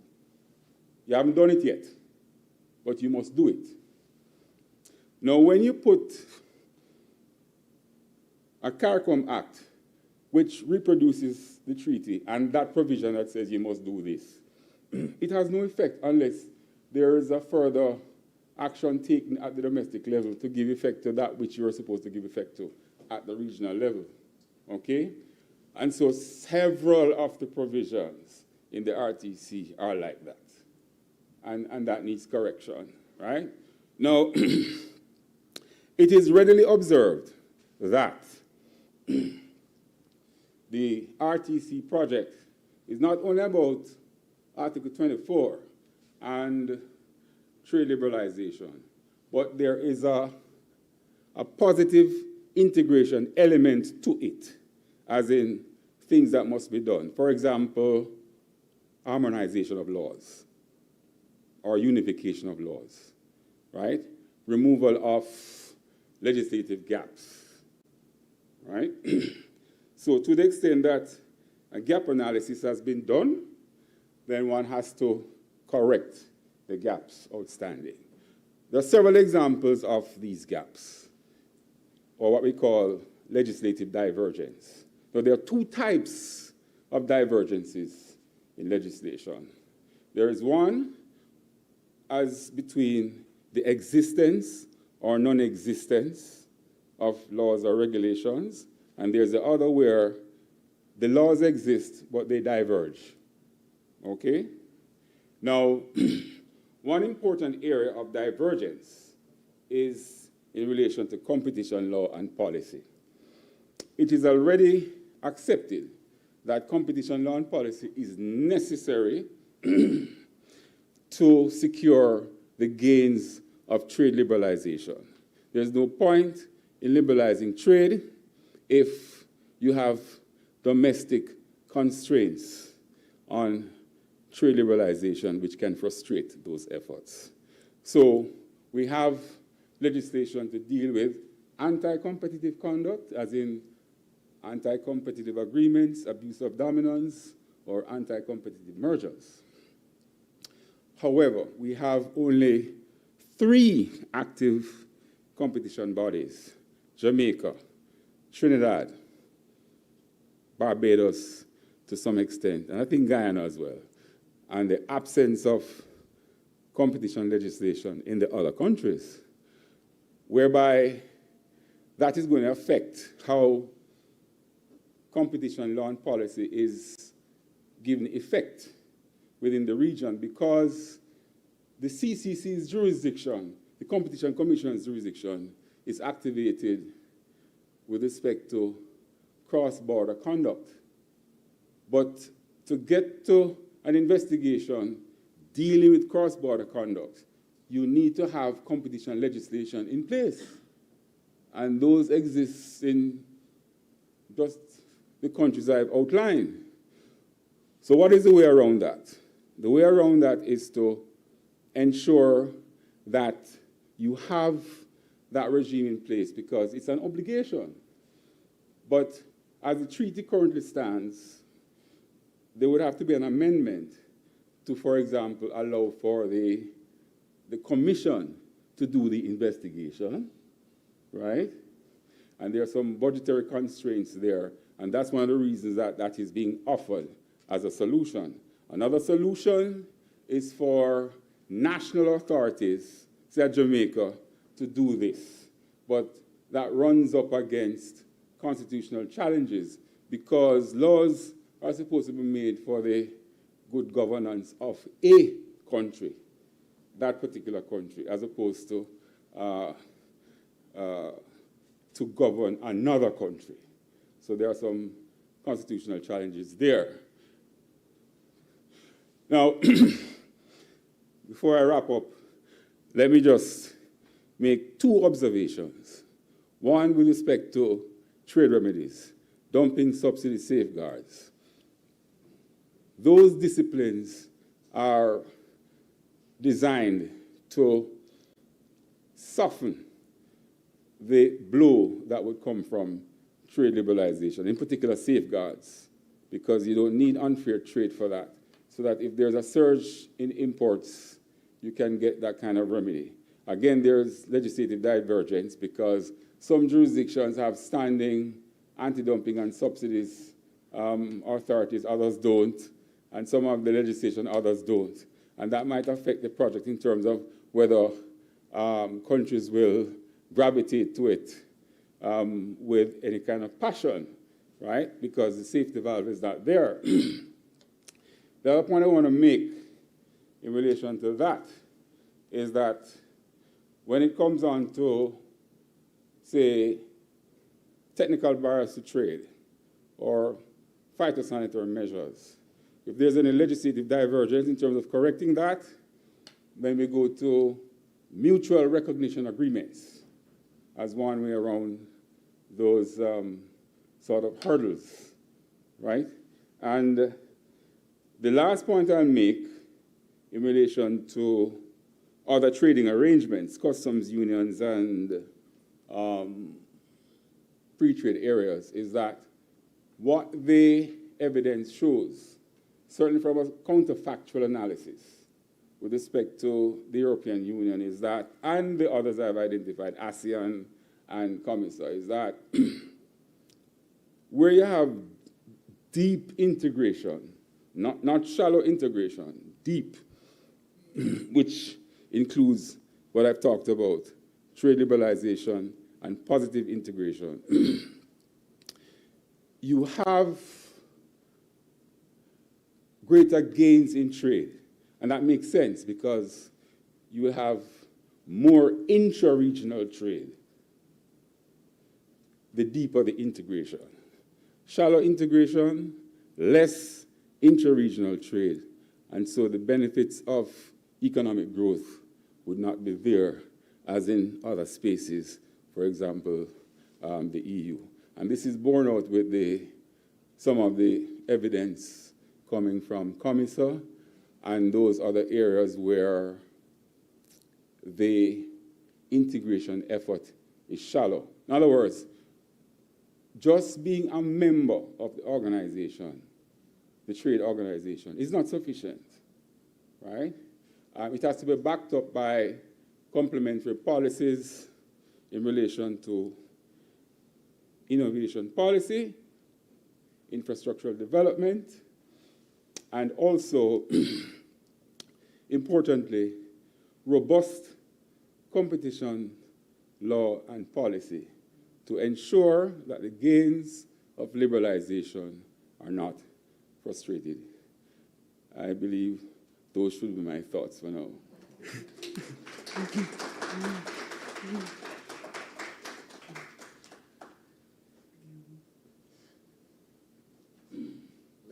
Let's thank Dr. Beckford for his innings. I'm going to invite Dr. Beckford and Dr. Ambassador Hilton to, if they could join us at the front here, so you could face the audience as we engage. We're having several comments coming in from our online audience, and I want to thank our online participants for their comments and questions, some of which I will try my best to translate and transmit. Prime Minister Ralph Gonsalves, are you there? He may have left. But one of the first, I think we can affirm from the conversation and the presentations that some progress has been made with this regionalization project, this effort. We have seen, as has been said, that 4 countries, as at October 1, have implemented free movement: Barbados, Belize, Dominica, and St. Vincent and the Grenadines. But one of the questions that has come from our online audiences, and maybe Dr. Rampersad's data could help us to work through this a bit. How do we explain the fact that most of the people who are moving are low-skilled workers? What does it say about the regionalization effort? That's one question. The other question, which is perhaps complementary, says, and if I'm a university graduate, why do I need a skills certificate to move interregionally, or at least intra-regionally? Could we take anyone take the first question? Could you speak to that, Dr. Rampersad, the categories of workers from your data, and pronounce on why? Mm-hmm. The first question, can you please repeat it? The question is, what are the categories of persons who are moving, and is it the case that they are predominantly low-skilled workers?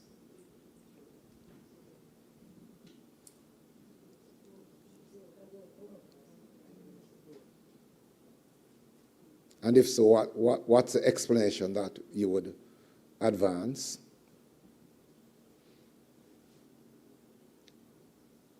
That may be an issue. I know that some engineers are moving to Guyana, construction engineers in particular now, because there are more opportunities there. So I think people move with respect to the opportunities that are available for their qualification. And lower skilled workers, they just try to get work wherever they can, because it's sometimes more difficult and sometimes there's a glut in the home country. So I think that may explain it partly. As for the students, well, this is up to now. This is the rule that they have to get a skills certificate. They're asking why. That is the rule that unless that is removed, now they can also get indefinite certificate. There's definite and there's indefinite. So there's 6 months currently. Okay, they all can move. Anybody can move for 6 months. You can move for a holiday for 6 months. You can move to work for 6 months. But there is also indefinite. If you get the certificate from the receiving country, you can get indefinite for that. But that tends to be more for work permits and stuff. You have that. So the skill certificates, some countries are very careful about issuing that too widely. Now we talk about this new arrangement, the cooperation agreement with the 4 states. I think what they are moving to is complete removal. So there is provisions for movement. We cannot ignore Article 45 and 46, which many states have adhered to and have abided by, but the restrictions and the hassle at the immigration office is what has caused some problem. A lot of students have moved in the past.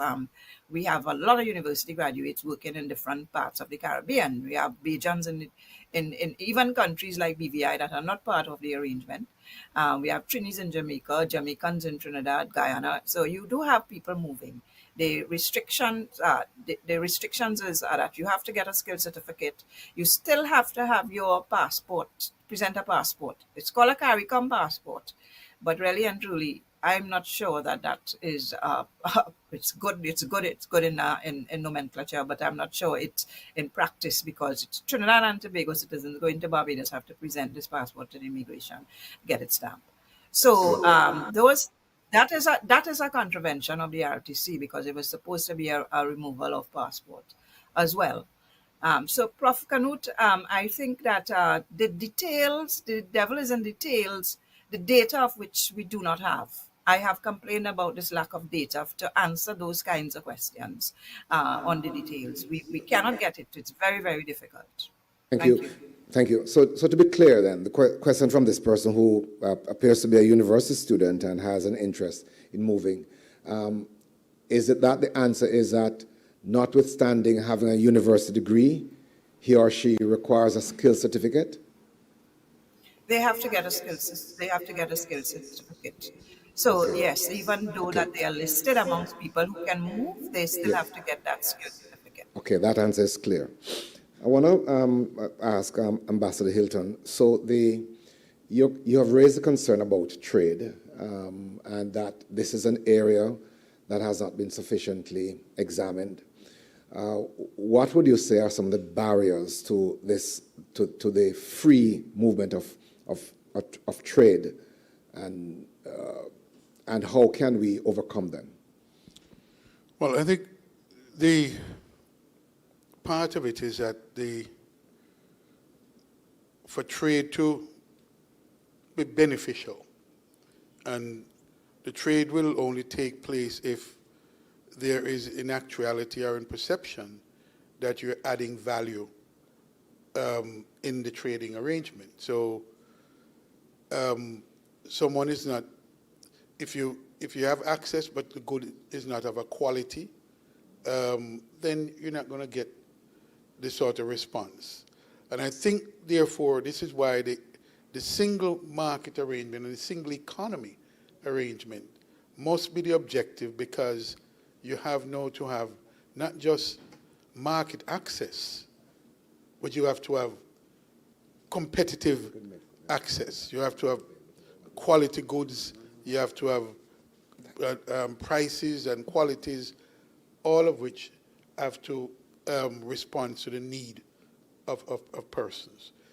I think the other issue is that there is a sameness in what we produce in the region, generally.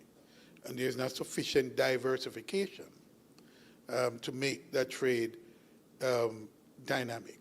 So apart from the barriers which exist, because they're trading patterns, and the truth is, governments don't trade, it's firms or individuals. And a number of them have historic patterns with, say, Europe or wherever they're, especially the family firms. Family firms inherit a number of relationships, and they tend to continue those relationships. Some of them are beneficial, others are not, and this is why. But that's why you need the competition regime to make sure that it's not just liberalizing and access without competition. And then you need the economy arrangement to make sure there's productivity in that, so that addresses price competition as well. So there are a number of factors affecting it, but the treaty obliges government to remove these barriers as important first steps. They're not the only steps, but they're important first steps. And it's important that if the project is going to continue and to succeed, that governments, in fact, carry out those obligations. Okay. Thank you. I want to invite the audience. If anyone has a question, I have a question for Dr. Beckford, but I want to yield to the audience. There's a microphone roaming. You want to take a question, Dr. Anglin? Yes, there's a microphone near you. Morning. Wonderful presentation. And this particular question is to Ambassador Hilton. I am curious. By the way, my name is Patrick Anglin, and I am the University Data Protection Officer. You mentioned E-Trade as the new frontier. You also mentioned that there is some work being done in Europe. You didn't mention the name, but I'll mention it. The GDPR is what they use now. And the Caribbean region has not thought about harmonizing our ICT or data protection regimes, aside from the HIPCAR project, which ended in 2012 or 2013. We are now in a pilot where we have Barbados, Belize, Dominica, and St. Vincent. And none of those countries right now have put in place the legislative enforcement mechanisms for the data protection acts. In fact, one of those countries don't have any. What do you see as, first of all, the first thing that must be done in data privacy and data protection to facilitate E-Trade in the way we expect to happen if we want this whole promise and possibilities which can be engendered by CARICOM to come to fruition? Thank you very much, Dr. Anglin. Well, it's an important question having to do with, I believe, firstly, the recognition of the benefits of trade generally, but e-trade in particular, and the predominance of digital trade, e-commerce, and data protection being a critical part of that. If you want to, I mean, digital trade is based on the use of access and use of data.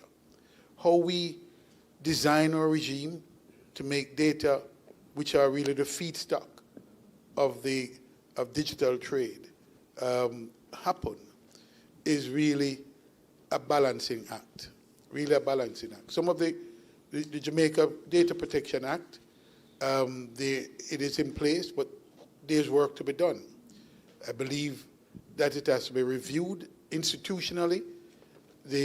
Some of the things that have to be in place are not in place. It's not functioning as it's supposed to be. And perhaps, as it is in many cases for developing countries, when they put the legislation in place, it's usually from a defensive posture. And we have, I believe, an imbalance of protection, so therefore you don't get access to any meaningful data. And it's being used as a shield, I believe, even in situations where it doesn't apply, like in commercial situations. People are now just generally saying, well, we can't do it because of the data protection. And I think there needs to be serious education around it so that they understand that it is there for protection, but it's also a tool for trade, beneficial trade.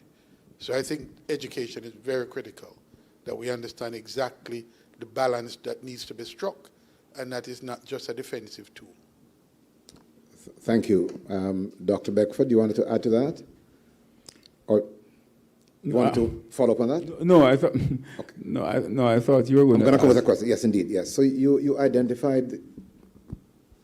My apologies. There's another question. Yes. Let's take that other question, and then I come to you, Dr. Beckford. Good morning, everyone. My name is Marcia Brown. I just wanted a little clarity on the issuing of the skills certificate. The reason being that we have a regional university, and is there any convenience, any leeway made for graduates from the regional university, which is different from graduates from other universities, in receiving this skills certificate and actually working within the region? Can I Thank say, you. Yeah, I think we have to. So you have the regional university arrangements. And so you'd say, well, it's regionally trained, cost of regional taxpayers, why are they? What are the impediments to moving? But I think when you design legislation or regulation, if you have to avoid discrimination or discriminatory effect, it can't just be for the region. So if the certificates are in place for other reasons to achieve other ends, maybe, perhaps data, maybe. I can't answer the specific. I wasn't involved in the policy design of that. I know of its operations, but I think when you design, you can't just remembering that if you also have to be compliant. Dr. Beckford made a point that you have to, your regime, when you design it, have to be compliant with WTO. And non-discrimination is one of the fundamental principles. So maybe we're thinking not just in terms of the regional bodies, but other universities, and the quality of that, and some of them are from outside the region coming in. So I think you have to put in place a regime that looks not just to the particular, but to the general. Yes, thank you. I want to pick up on that. If I were just to follow up on that, in my presentation, I made reference to the internal liberalization requirement under Article 24 of GATT to be consistent with the RTC. But there's an external liberalization requirement too under Article 24 of GATT as it relates to countries that are external to the customs union or free trading arrangement, as in duties and other regulations of commerce must not be higher than what existed before. So to the extent that a measure might favor countries within the single economic space, those measures still cannot, to a certain extent, discriminate in a fashion that would restrict trade to those members outside of that trading arrangement.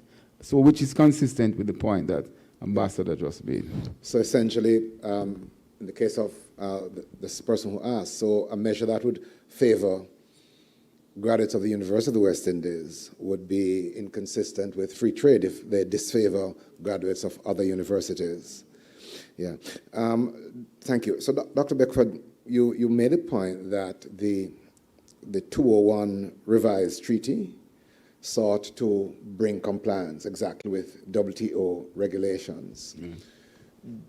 Do you believe that there is a road to making exceptions for a region like the Caribbean, which has certain peculiarities and developmental challenges, mindful that the WTO philosophy, which ostensibly argues for equality, is in fact not operationally equal?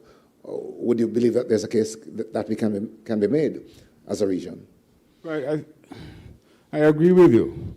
A case can be made, and we have made it. We have made it by invoking Article 24. And to my almost certain knowledge, all of the free trading arrangements or customs unions, when put before the Committee on Regional Trading Arrangements and so on, you have never had an issue relating to whether the criteria have been met for an arrangement to classify itself as a customs union or free trading arrangement. It's almost as though there is, I don't want to use the word conspiracy, but I prefer to use the word agreement amongst WTO members that they will not challenge each other's designation of what constitutes an appropriate and legally consistent free trading arrangement or customs union. So by virtue of the fact that we have promulgated the revised treaty, anchored on Article 24, which nobody seems to question in the history of these free trading arrangements, we've actually taken advantage of the exception to the multilateral trading rules, because the Article 24 of GATT allows for exceptions to core principles such as MFN and national treatment with respect to member states operating within that space, such as what exists with the revised treaty. Although, again, jiu-jitsu-wise, there's an exception to those core principles, but those core principles must be observed within that economic space with regard to those members, as can be seen from Article 7 and Article 8 of the RTC regarding national treatment and MFN respectively. Okay, thank you. I want to move to another question from the audience.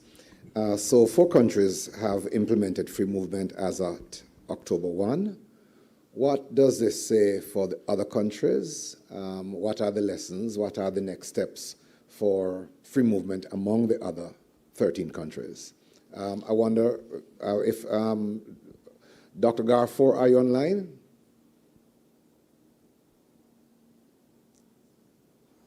Would you want to take that question? Yes, I mean, I think the short answer is that while these 4 countries have been permitted, pursuant to the enhanced cooperation chapter of the RTC, to proceed to fast track the regional integration process, particularly with regard to free movement and the enjoyment of other benefits, which are principally to enter, to leave, re-enter, to move freely, reside, work, and remain indefinitely in the respective member states. The current arrangements remain in place for the other member states. I think, though, that this could well be a shot in the arm to the regional integration movement, because one might anticipate that by virtue of these 4 member states moving forward in this way, this may well inspire and encourage other member states to follow suit. And, it was interesting that it took an amendment to the existing RTC arrangements for that to occur, because indeed, if you look at Article 45, to which Prime Minister Gonzalez has made reference to, it really, demonstrates, through the wording of that arrangement, the free movement was always, a goal of the entire community. So, to the extent to which these 4 member states have taken on board the opportunity to permit citizens of their respective countries to move freely among them, I think can well have a positive and indeed a knock-on effect on the other member states. It remains to be seen, and obviously the approach has been pretty cautious because, as previously mentioned, it took some 50 years to really realize that goal through the 45th meeting of the heads of government. But I think the point that needs to be made also is that in relation to the Myri decision, which really was still the leading decision in respect of free movement of persons, one of the things that the Caribbean Court of Justice did was to recognize the significance of decisions of the heads of government, even without any formal implementation into domestic law. And from that perspective, obviously, we talked about the dualist tradition and the need for treaty implementation in domestic law. But I think when heads of governments take that kind of decision, it is bound to have some positive effect, I think, certainly in terms of should such matters come before the CCJ, it may well be that even though each country is sovereign, it may be seen as perhaps now possibly contributing the formation of customary law in due course and so on. I mean, obviously, the particular member state has to be shown to adopt that as part of the state practice and to recognize that as a legal principle. But I think in many ways that particular enhanced chapter may well have a positive effect in the future. Thank you. Can I just Please add something to that? Apart from what the judge just said, the fact is that the enhanced cooperation principle is far wider and have far more potential. Because I think what you may well find, or part, not just focusing on free movement, certainly speaking for Jamaica, I would hope, and as a parliamentarian, we are seeking to make sure that Jamaica, I'm not sure what are the particular constraints Jamaica sees at this time. Perhaps they are. Perhaps they're good ones. But I would think that Jamaica should be ripe for the participation in a movement like that. So we'll see what happens there. But speaking to the broader principle, really, which is really about a coalition of the willing, those in CARICOM who want to move ahead with the project and have been constrained by the consensus principle or the requirement of consensus in decision making, we'll be looking at other areas in which this can be applied. So I think the impact of the enhanced, the chapter on enhanced cooperation is far greater implication, and I think it's what excites me more in terms of the ability to address the implementation question. Okay, thank you very much. I'm going to take another question from the online audience and then pivot back to the in-house audience. I'm going to do a little bit of pressure of this question. Governments tend to respond to the wishes of their citizens, and the decisions they make tend to reflect what they interpret to be the expectations of their citizens. There are negative views that Caribbean citizens have of each other, or certainly of some other countries. To what extent do you assess that negative perceptions and feelings that citizens have of their neighbors may be contributing to the delay in the implementation of free movement? Unquestionable. I mentioned it in my short presentation that the cultural views and perceptions do play a part. Again, it's a reason why I think the issue of data is so critical, because what can overcome a lot of this is not just the perception and the biases, but what are the implication, the positive implication, especially in this enhanced cooperation arrangement. Yes. Because in essence, what you're having is a sort of experiment by some state. Mm-hmm. Others can watch if they have concerns, and but at least we're not standing still. We're moving, and the experience of these four countries, no doubt, will play a critical part in the assessment of others. But yeah, the perception of persons has been, and I think will probably always be, a factor. Or you overcome it, I think, is by the data and what are the positive impacts that we can measure. Dr. Beckford. If I may just add something to that. There are certain cultural differences, agreed, and this is reflected in how some countries perceive our music. For example, an artist may want to perform in a Jamaican artist, let us say, may want to perform in another country, but his lyrics are unsavory in the sense that there might be a predominant focus on violence, guns, and stuff of that nature. This might be seen as counterproductive. It might be seen as a threat to national security, their national security, or it might be seen as just plainly undesirable for their citizens to be exposed to those lyrics. And this runs into a context where the provision for free movement, because if you're supposed to apply your skill or your talent or however you characterize it, then of course this is going to affect the project. We have, though, built in the RTC legal provisions to address those issues. There is the cultural exception, so that if it is going to upset public morale, or there's a morality exception under the RTC to address those issues. And so the free movement mandate should not be hamstrung by these cultural differences, I would argue. Okay. Thank you. Is there a question in the, yes, 2 questions. We have 3 questions. So we're going to take these 3 questions in a row, and then I'll quickly go through the other questions online, and we move towards a wrap-up by 12:30. It's now about 10 minutes to, 20 minutes to. So we should be out of here just about midday, or shortly thereafter. Thank you very much for your patience and your interest.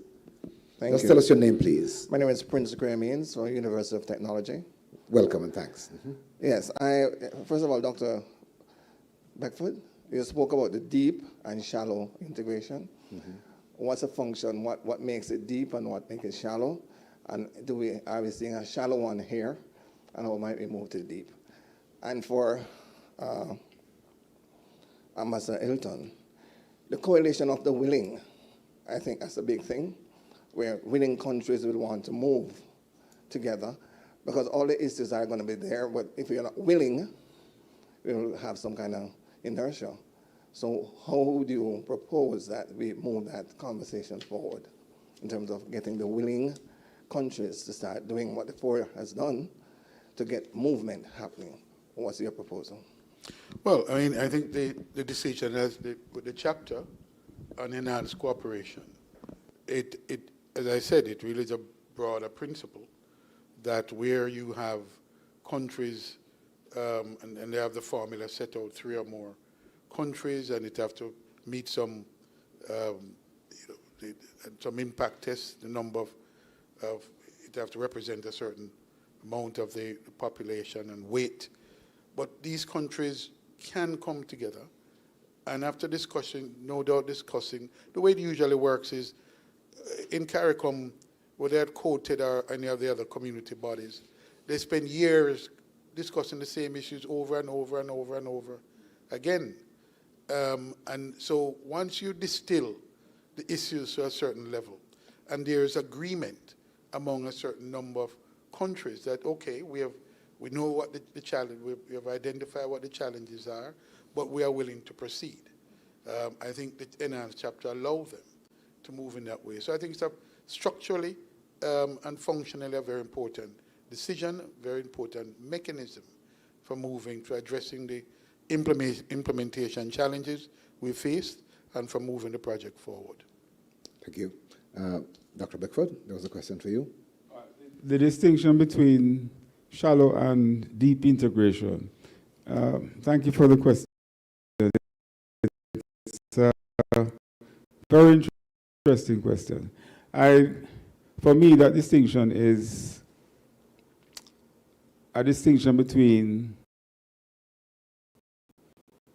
trade liberalization, as in the removal of trade restrictions, but there is also, in addition to removal of trade restrictions.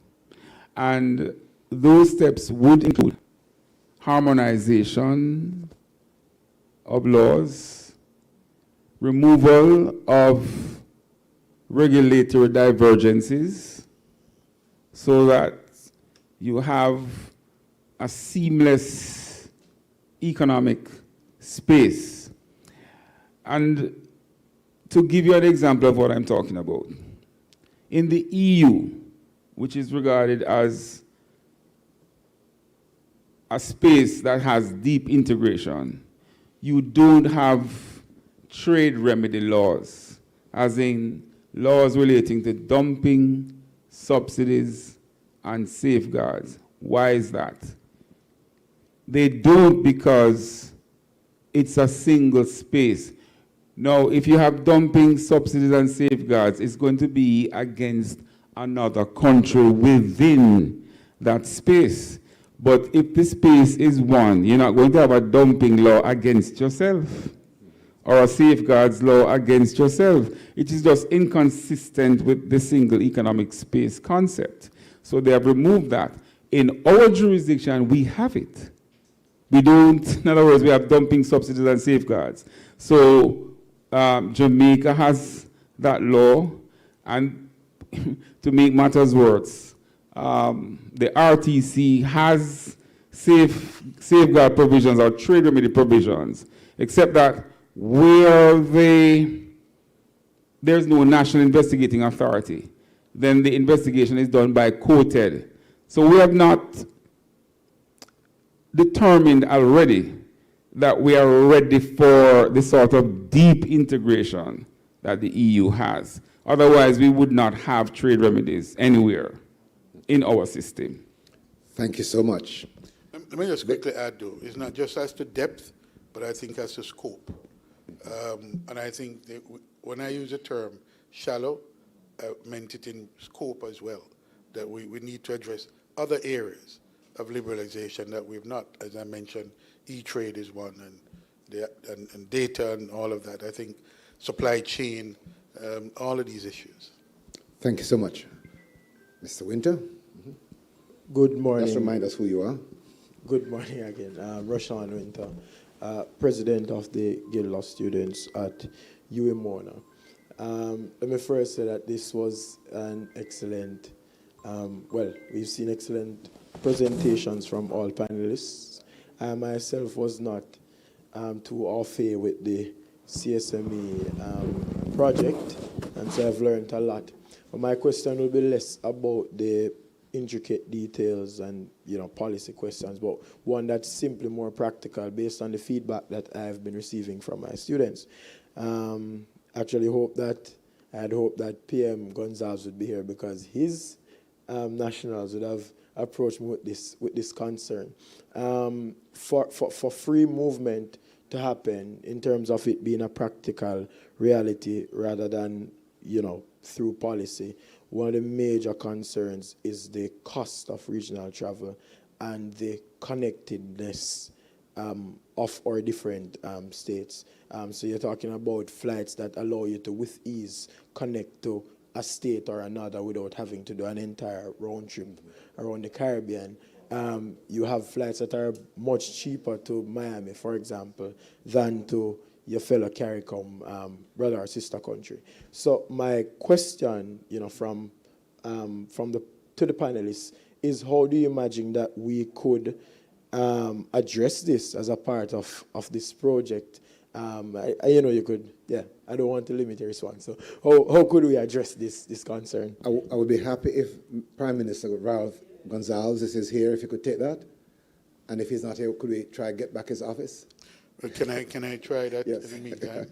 Go ahead, thanks. And I do, because when I talk about logistics, a logistic hub, this is a critical part of the understanding as to how we move people, goods, data, and money. And our lack of focus on logistics, which is really the efficient movement of these things, have been part of the problem, the cost issue that you mentioned. And therefore, my proposal, when I was minister, and still insisting on it, is that the logistic hub is about connectivity. And I'll make bold to say that I'm very clear in my own mind that until we address that question, the CSME is going to be suboptimal. It's a very, very critical and urgent question. It's captured in the Treaty on Transportation and the Protocol on Transportation, but we have to now put in place practical steps and strategies and measures as it is in a number of the protocols. We have to take it from the general to some very specific measures to get it done. So logistics and the supply chain management are really critical issues facing the region that we must confront and deal with. Thank you. I'm wondering if Dr. Rampersad wants to comment on that matter? That question? Not there. Thank you, Dr. Beckford. You're not hearing me? Okay. Oh, you're answering? Okay, I'm sorry. Is this a question in which you would have an interest? The one just asked? Prof. Canute, I am here. Yes. Mr. Winter was asking about the practicality of a problem such as travel. How do we stimulate free movement when it's so costly to travel and it is easier to get to Miami and back than to get to a country within the region?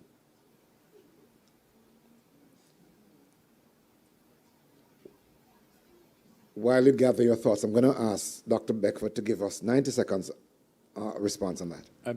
I'll be briefer than that. When I thought about it,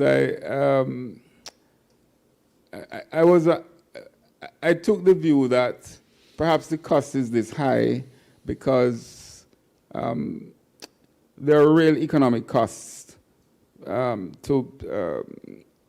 these countries have to face for intra-regional travel, so that if it is that the costs can be reduced by a subsidy, say a regional subsidy, then outside of Article 24, you could seek a WTO waiver so that it does not affect the subsidies agreement on that side. So that's one way of addressing that, okay. I think. All right, thank you. Dr. Rampersad, 90 seconds. You're muted. No, I'm not. I'm not muted. Okay, all right. We're hearing you now. Okay. So I think this is a not a easy question. It's not black and white. It is expensive, as former speaker said, to run an airline. And, you know, Caribbean Airline has a monopoly in a lot of these treks to the different islands, and yet has been running at a loss. So we've had, you know, experiences with Liat, Air Jamaica, and not very positive ones in terms of their efficiency and their capacity to serve the region. So this is not an easy question to answer. We are all concerned about it. Very, very concerned how the airlines running at a loss, and most of them are full. Certainly full to Miami and New York and Canada. But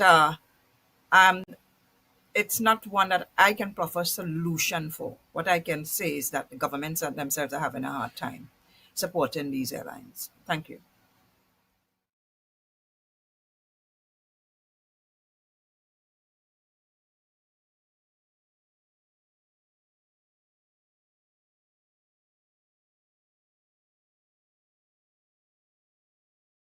Thanks to, before her, Dr. Lawrence and Dr. Carr. We have now Ambassador Bristol. Thank you so much, PVC, and to our distinguished panelists, those who are still here and who have left, and my friends on the panel, Dr. Prasad.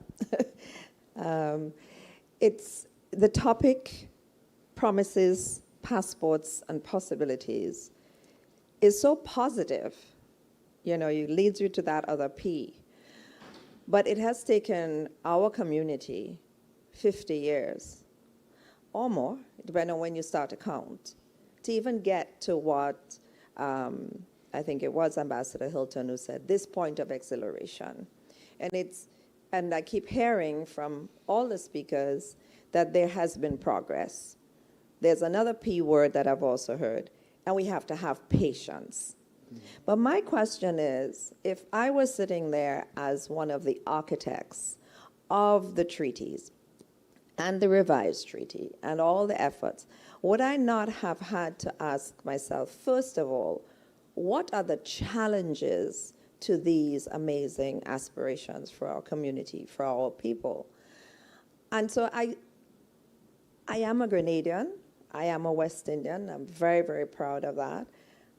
And being from Grenada, there are particular challenges that we would face in a totally trade liberalized region, that single economic space.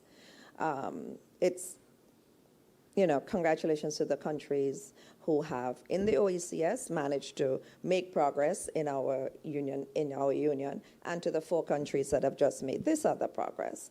They've certainly found a way to overcome these inherent challenges. Prime Minister Gonzalez mentioned one of them, but it's very real. It goes back to economic cost.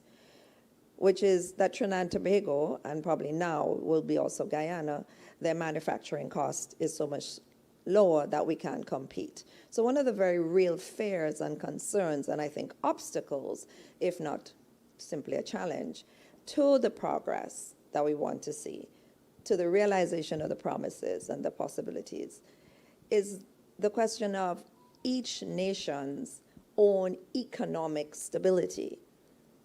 If you don't have economic stability, then you would just be floundering somewhere on the edge of this community. So I think the word community is what bothers me here, that there isn't sufficient demonstration by our leaders of that sense of community. Are we really a community? Have we sat down together and looked at the range of challenges and figured out how we can be fair in this community to protect the people and our interests and our growth? It's not enough to just say, we're going to do this. We have to do it together, caring really and truly. Not about Grenadians and Vincentians and Antiguans and Jamaicans. No, about the people. If we consider ourselves one people from one region with all our diversity, then we will get to where we want to go. But I'm not seeing that. I don't know. Ambassador Hilton, you said you've been engaged in this and involved in it as early as from Grand Dance. Probably Prime Minister Gonzalez was there even before, I don't know. But what is your perspective on that? Where is this genuine, honest coalition of the willing? Have you seen it? It can't be the willing of 3 or 4 or 1 or 2 and only on certain things. Either we see ourselves as one people to begin with. We're not, as far as I see, going to get over the hurdles to those promises. All right. Let me, if I might, if I might, the points you make are really at the heart of the project and must be present because it's part of our lived reality. However, as I said about Grand Dance, when they embarked on it, I was very new to the process. I was looking at persons like Michael Manley and some of the older leaders and their efforts that had gone on to Dickinson Bay and even before. But you don't build a coalition just so. A coalition usually comes through dialogue, conversation. I mean, it's a process. And that spirit, what I'm satisfied about is this, that there is among Caribbean people a predisposition, I believe, a recognition and impulse towards the integration movement. How that happens, when it happens, are really the details, the nuts and bolts of it, because, as was said before, you're talking about removing suspicion, misinformation, miseducation, so there are complexities there. But my experience is, once you sit down and we move, and free movement will help, I think, limited as it, halting as it is, because some of what the suspicions are removed. Some of them are confirmed, maybe. But I think that it takes engagement, and that is critical if we're going to remove some of these realities, imposed or just real. Thank you. I want to take some questions from the audience at this point. So the Prime Minister, Ralph Gonzalez, spoke about the inequity, the dichotomy between the, might I say, the priority placed on provision of foreign exchange for, say, a reggae artist versus the provision of such payments for nutritional support for the citizens, to purchase his yam and his dashin and cocoa. And someone is asking, couldn't this problem be solved by a single regional currency? Dr. Beckford.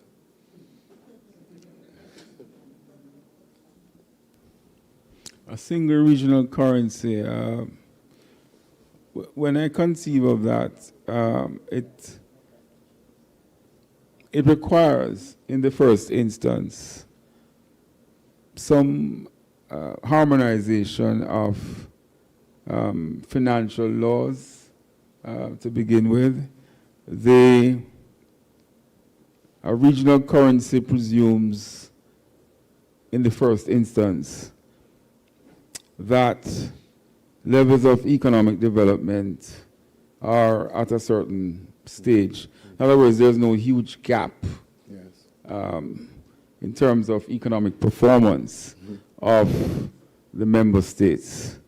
I do not conceive of a regional currency as something that is in the offing. Anytime soon? No time soon. Okay, thank you. All right. Thank you. All right, I want to ask another question from the audience.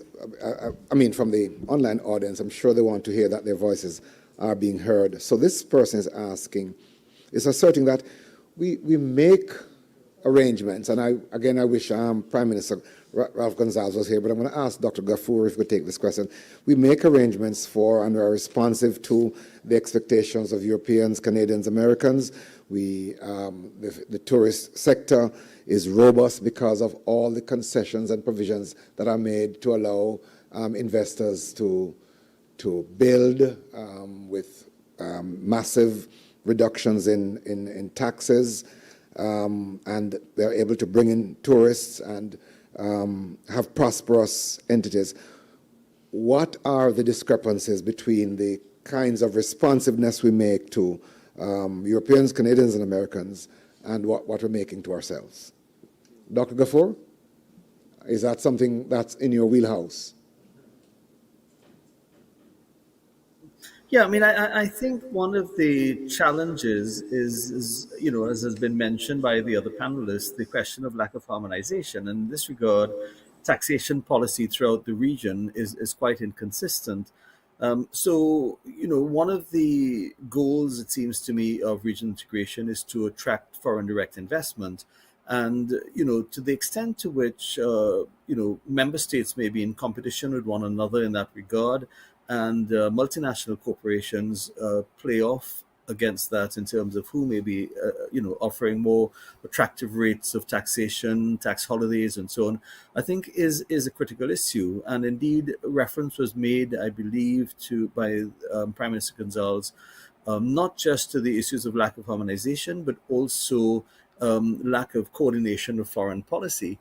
And I think this is one classic example, one classic area where, member states need to work more closely with each other in that regard.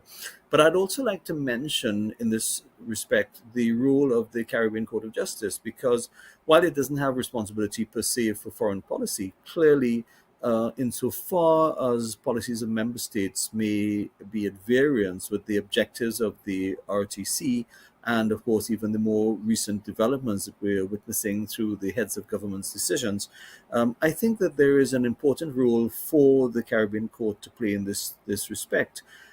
So I think one of the challenges, though, is that we're dealing with sovereign member states who would want to articulate their own foreign policy. But one of the key objectives of the treaty, revised treaty, in fact, I think the original treaty as well as the revised treaty, is to coordinate foreign policy. And of course, particularly in speaking to the tourist market, attracting persons, into that market from European, North America countries, which have traditionally been the source of tourism, and then perhaps even further afield, I think it is a continuing challenge. So I do think that member states will have to work more closely with each other to achieve that objective, and also to ensure that insofar as, continuing to attract foreign direct investment, into the member states remains a key objective. And I remember my good friend, late great friend, Justice Pollard, one of our distinguished, original panel of judges on the CCJ, mentioning this to me in the course of my research, the idea of there being the need for consistency and transparency. And I think that many would perceive, still these elements to be somewhat absent. So I do think a lot more work has to be done. And I do think that, we're seeing hopefully some movements towards that, but I think we still have a long way to go. I'm going to remind our online audience or tell you there is a poll question I would like you to answer. Do you think the CSME holds a good promise for you? That's the question. Does the CSME hold a good promise for you? And as a wrap, I'm going to ask each of the panelists to take 90 seconds to tell us, in your perspective, having regard to the progress that has been made, what would you say are the top 2 imperatives that our regional leaders should pursue in order to realize further the dream of a unified single market, or unified or single market? What are the top 2 imperatives? So our online audience, do you think the CSME holds a good promise for you? And our panelists, 90 seconds. What are the top 2 steps that our leaders should take? Starting with Dr. Beckford. Top 2. We should have, it seems to me, a central implementation authority with a mandate to punish, for want of a better word, persistent violations in terms of non-implementation. Okay. In other words, we have to have clear guidelines on what needs to be done and when it must be done. Usually that is backed up by consultative studies on what has to be done. For example, a gap analysis to say, there are legislative gaps. This is what we need to close the gaps. And we have a defined work program for that. Yes. And a date for implementation or suggested dates. Okay. And then if that is not done, then certain actions must be taken. So in other words, there must be consequences for non-compliance. A single monitoring authority with the power to punish. Do you have a second? My second, of course, focuses on the internal requirements for ensuring that trade liberalization is not frustrated. That has to do with competition law and policy. Right now, we are hamstrung with that. Okay, so competition law and policy. Right. Review of that. Thank you very much. We're taking note of your recommendations. I'm going to go to one of our panelists online before I come to Ambassador Hilton. Dr. Rampersad, your top 2. 90 seconds. Canute, I lamented the lack of data in my presentation and the challenges of data gathering in order to do comprehensive analyses of this. So as an academic and political scientist, I would want to see that the mechanisms in place to allow for proper processing of data and proper keeping of data so that we can access them to do the deep analysis that is required. So that's the first one. And the second one is the immigration officials. And this is an old call, it's not a new one. I called for this before, that the immigration officials need to be properly trained because the complaints that are coming about them. So I think that's a very practical one, and it's really not a difficult one. And some kind of penalties have to be also applied if they're not complying with the regulations or with their instructions. Thank you. Very much. Ambassador Hilton, your top 2. Now, I think the first one for me would be to ensure better engagement among our youth population. Mm-hmm. And that could be done through specific policies and strategies to have youths moving among themselves, not just for studies, important that is, but I think you need a broader engagement. And I think that it would have longer term benefit. It has to be sustained. And the second one is, I think we have to, and I agree with a number of what has been said before, especially data and immigration. But the second one for me would be, we have to pay attention to our logistics arrangement. Okay. Thank you. Dr. Gafford, you will be the penultimate speaker. Your top two. I just want to briefly preface my closing remarks by reference to what Prime Minister Gonzalez talked about, who's on record as referring to the hollowness of free movement. And indeed, one of his other very memorable phrases was the fact of regional integration being something of a Trojan horse through the RTC. So I think my top two recommendations would be greater awareness through public education and sensitivity of the benefits of the rights and indeed the correlative rights under the CSME for judicial officers, certainly frontline immigration officers and the general public.